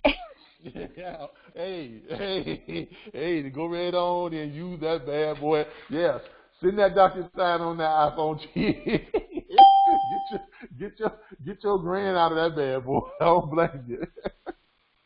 All right. Anybody else real quick? We're getting ready to wrap this up. But this week should be a lot smoother than last week. Last week I was trying to get prepared to get out here, to get us in this situation. Now that we are here, expect things to start kind of looking a lot smoother, rolling quicker, getting a lot more done, having access to what we have out here and the things that we have. We don't have to move around a lot. We've got to the point now to where we can actually have people to come out and kind of tune in with us live. Don't forget, starting next week, we are going to be inviting people out to our sessions. We're going to have live sessions broadcast right from here, our new location, as everybody can see. Okay. So, if you're in the Tallahassee area, stop by and see us. All right. We did cover a lot this week. This has been a Sunday session. It's kind of a special session because we was busy moving yesterday, but we was able to get everything taken care of, and we're in here now. And starting next week, we're going to be back on our regular schedules every Saturday morning at 10:15 a.m. Eastern Standard Time. For new students who are on here right now, who have orientation on tomorrow, 5:30 p.m. right here, 5:30 p.m. We're going to be right down here again, 5:30 p.m. for orientation. It's only going to be about a half hour long. Okay? Log in and get everything you need. For those of you who don't have your dispatch, your profiles set up and redone, send them over to me and dispatch at rbbstransport.com and let the interns get to work on those. We get to work on those. Okay. I think we got everybody back except for the gentleman who had Mr. Wash who had the Boxley account. But we was able to get him straightened out. So they should have that back to you, Mr. Boxley, by tomorrow sometime. They won't do it today, I can tell you that right now. The interns don't usually work on Sundays, but they will have it done for you by tomorrow. Get that taken care of. What else do we have? Unless y'all want to play some pool, that's about it. I have enjoyed you all again. Like always, look. I love this industry. I'm not gonna lie to you. I love what I do. I love talking to you all. I love conversating with you all through the week. I have a question, Mr. Calvin, when you finish. I love being cut off with my nice grand exit speech by you all. Go ahead. Our question. What's the question? My question is, so if we get to the point that like business is lucrative and we're making like a lot of money, what is like, how can we go about like purchasing a house or a vehicle by doing this? Okay. So can you answer that? I mean, I can. Do you want me to answer that over the live broadcast? I mean, I do. No, sir, I don't. No, sir, I don't. I don't. No, sir. Okay. I don't want you after that on live. Okay, yeah.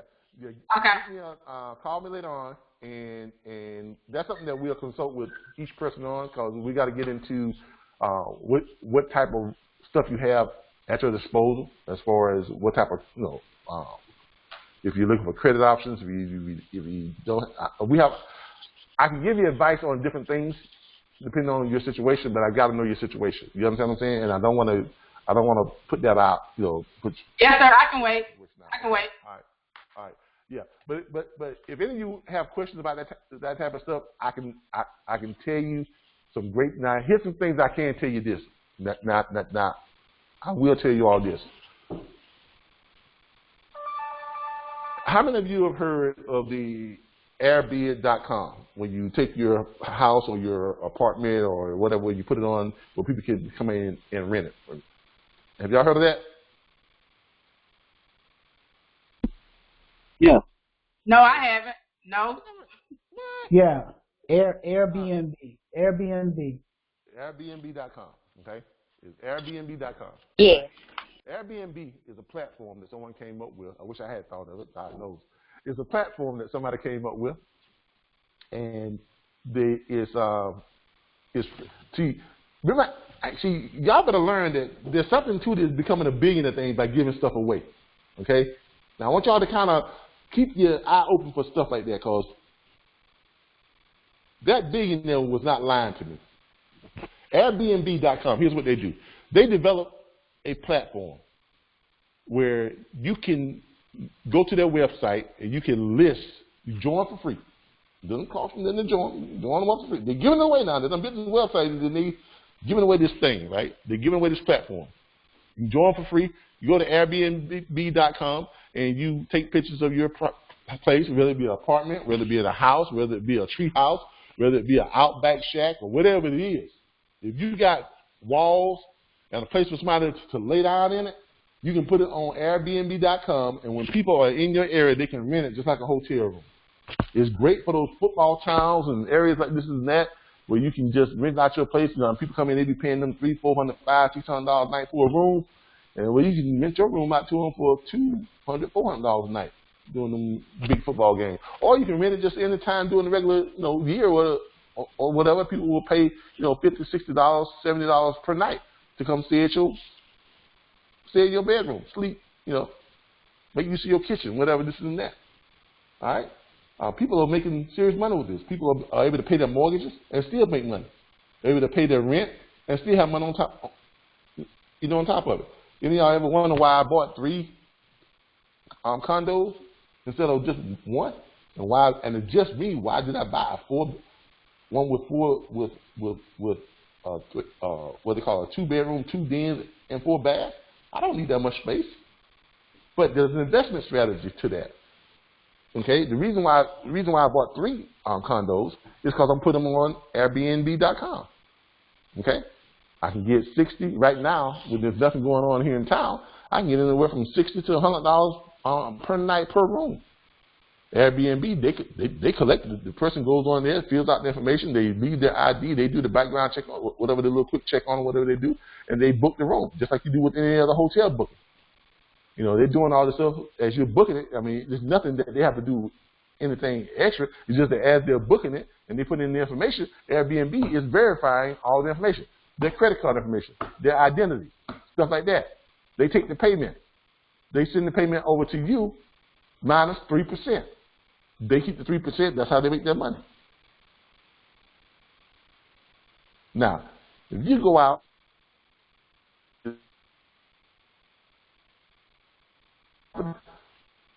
buy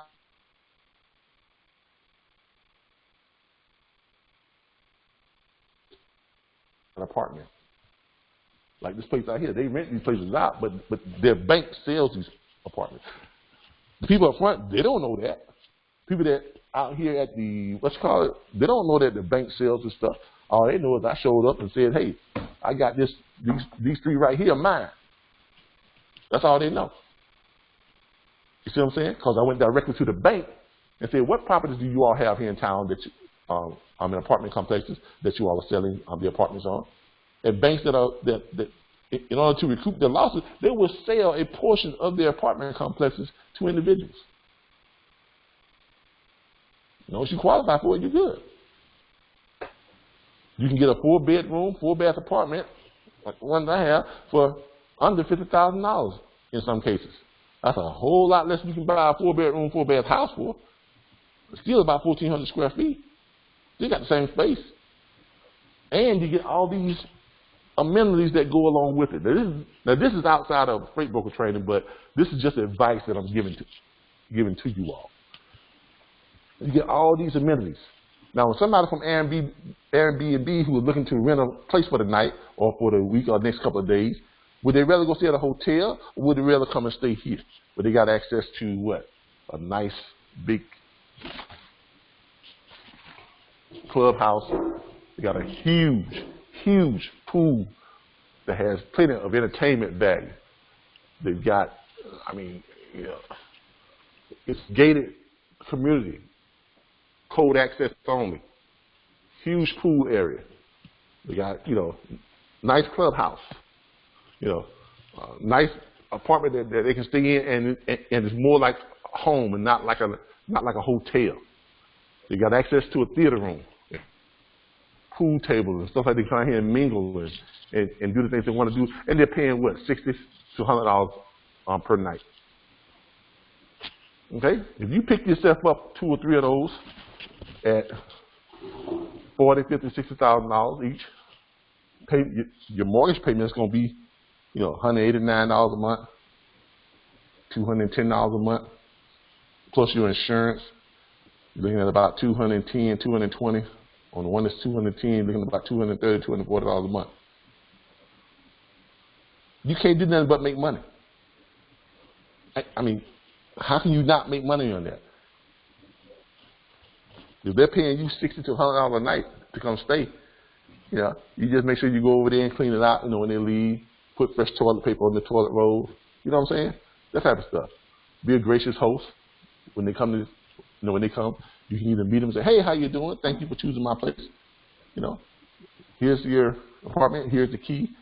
So when you leave, make sure you leave the key on the such and such, and that type of thing. The refrigerator is fully stocked. Anything else you want, you can purchase it. You can cook it. Hope y'all enjoy your stay. Simple as that. Anybody think they can't make money doing that? If you got the means to purchase, or if you got your own apartment right now, you got more than 2 bedrooms, or you got extra bedroom. Anybody think they can't make money doing that? Now that's just free advice to you. Now, I'm not saying go out and do this. I'm saying if you have the means to, or if you're in a situation that you can do it.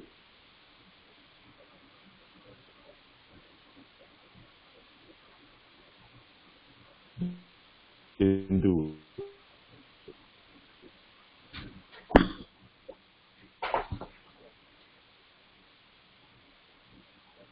Okay? But they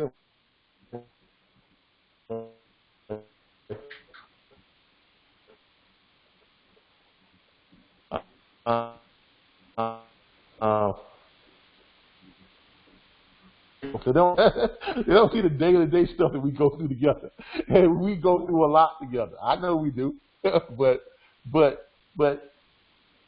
that's the fun part about it. That's the difference in paying thousands of dollars for a course and paying a couple of $100 to enroll and getting this type of interaction. You all are connected to each other. You're connected to me and my staff. You're connected to this industry. And you have people who are there with you, showing you how to do this stuff every single day.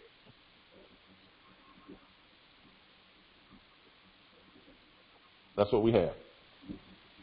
Okay? All right. I appreciate you all. I thank you all. I really do.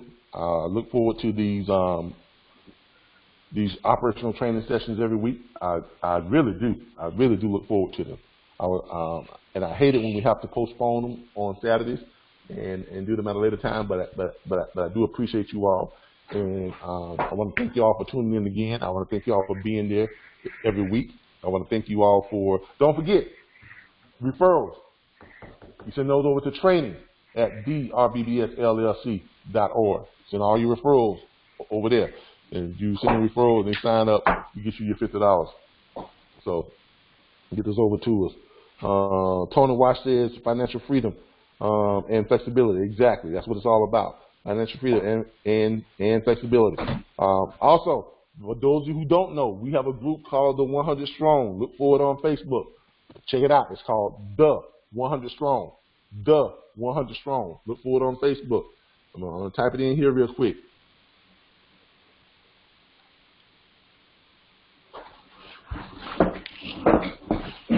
It's called The 100 Strong. Look for it on Facebook. I can tell you one thing: conglomerate banking. Okay, look for it. Look at the material on there. Read it. If you like what we're trying to do, what we're trying to accomplish, join that group. And it's not just a group just to join. It's a group to join. And once we hit our first phase and we go into phase 2, and then by the time we hit phase 3, everybody who is in that group can pretty much have access to funding on demand. Just whatever you want, just whatever you need when you want it. So hit us up on that. Anyway, thank you all. I appreciate you all. I look forward to talking with you all more this week and showing you all, what we do. This is what we do. Thanks again. This has been Calvin with the RBBS Logistics Learning Center. Earn while you learn, freight broker logistics training and consultation platform. Look forward to seeing y'all same bat channel, same bat time next week, 10 a.m. 10:15 a.m. Saturday, every Saturday, right here from our new broadcast studio. Thanks again. Y'all have a good day.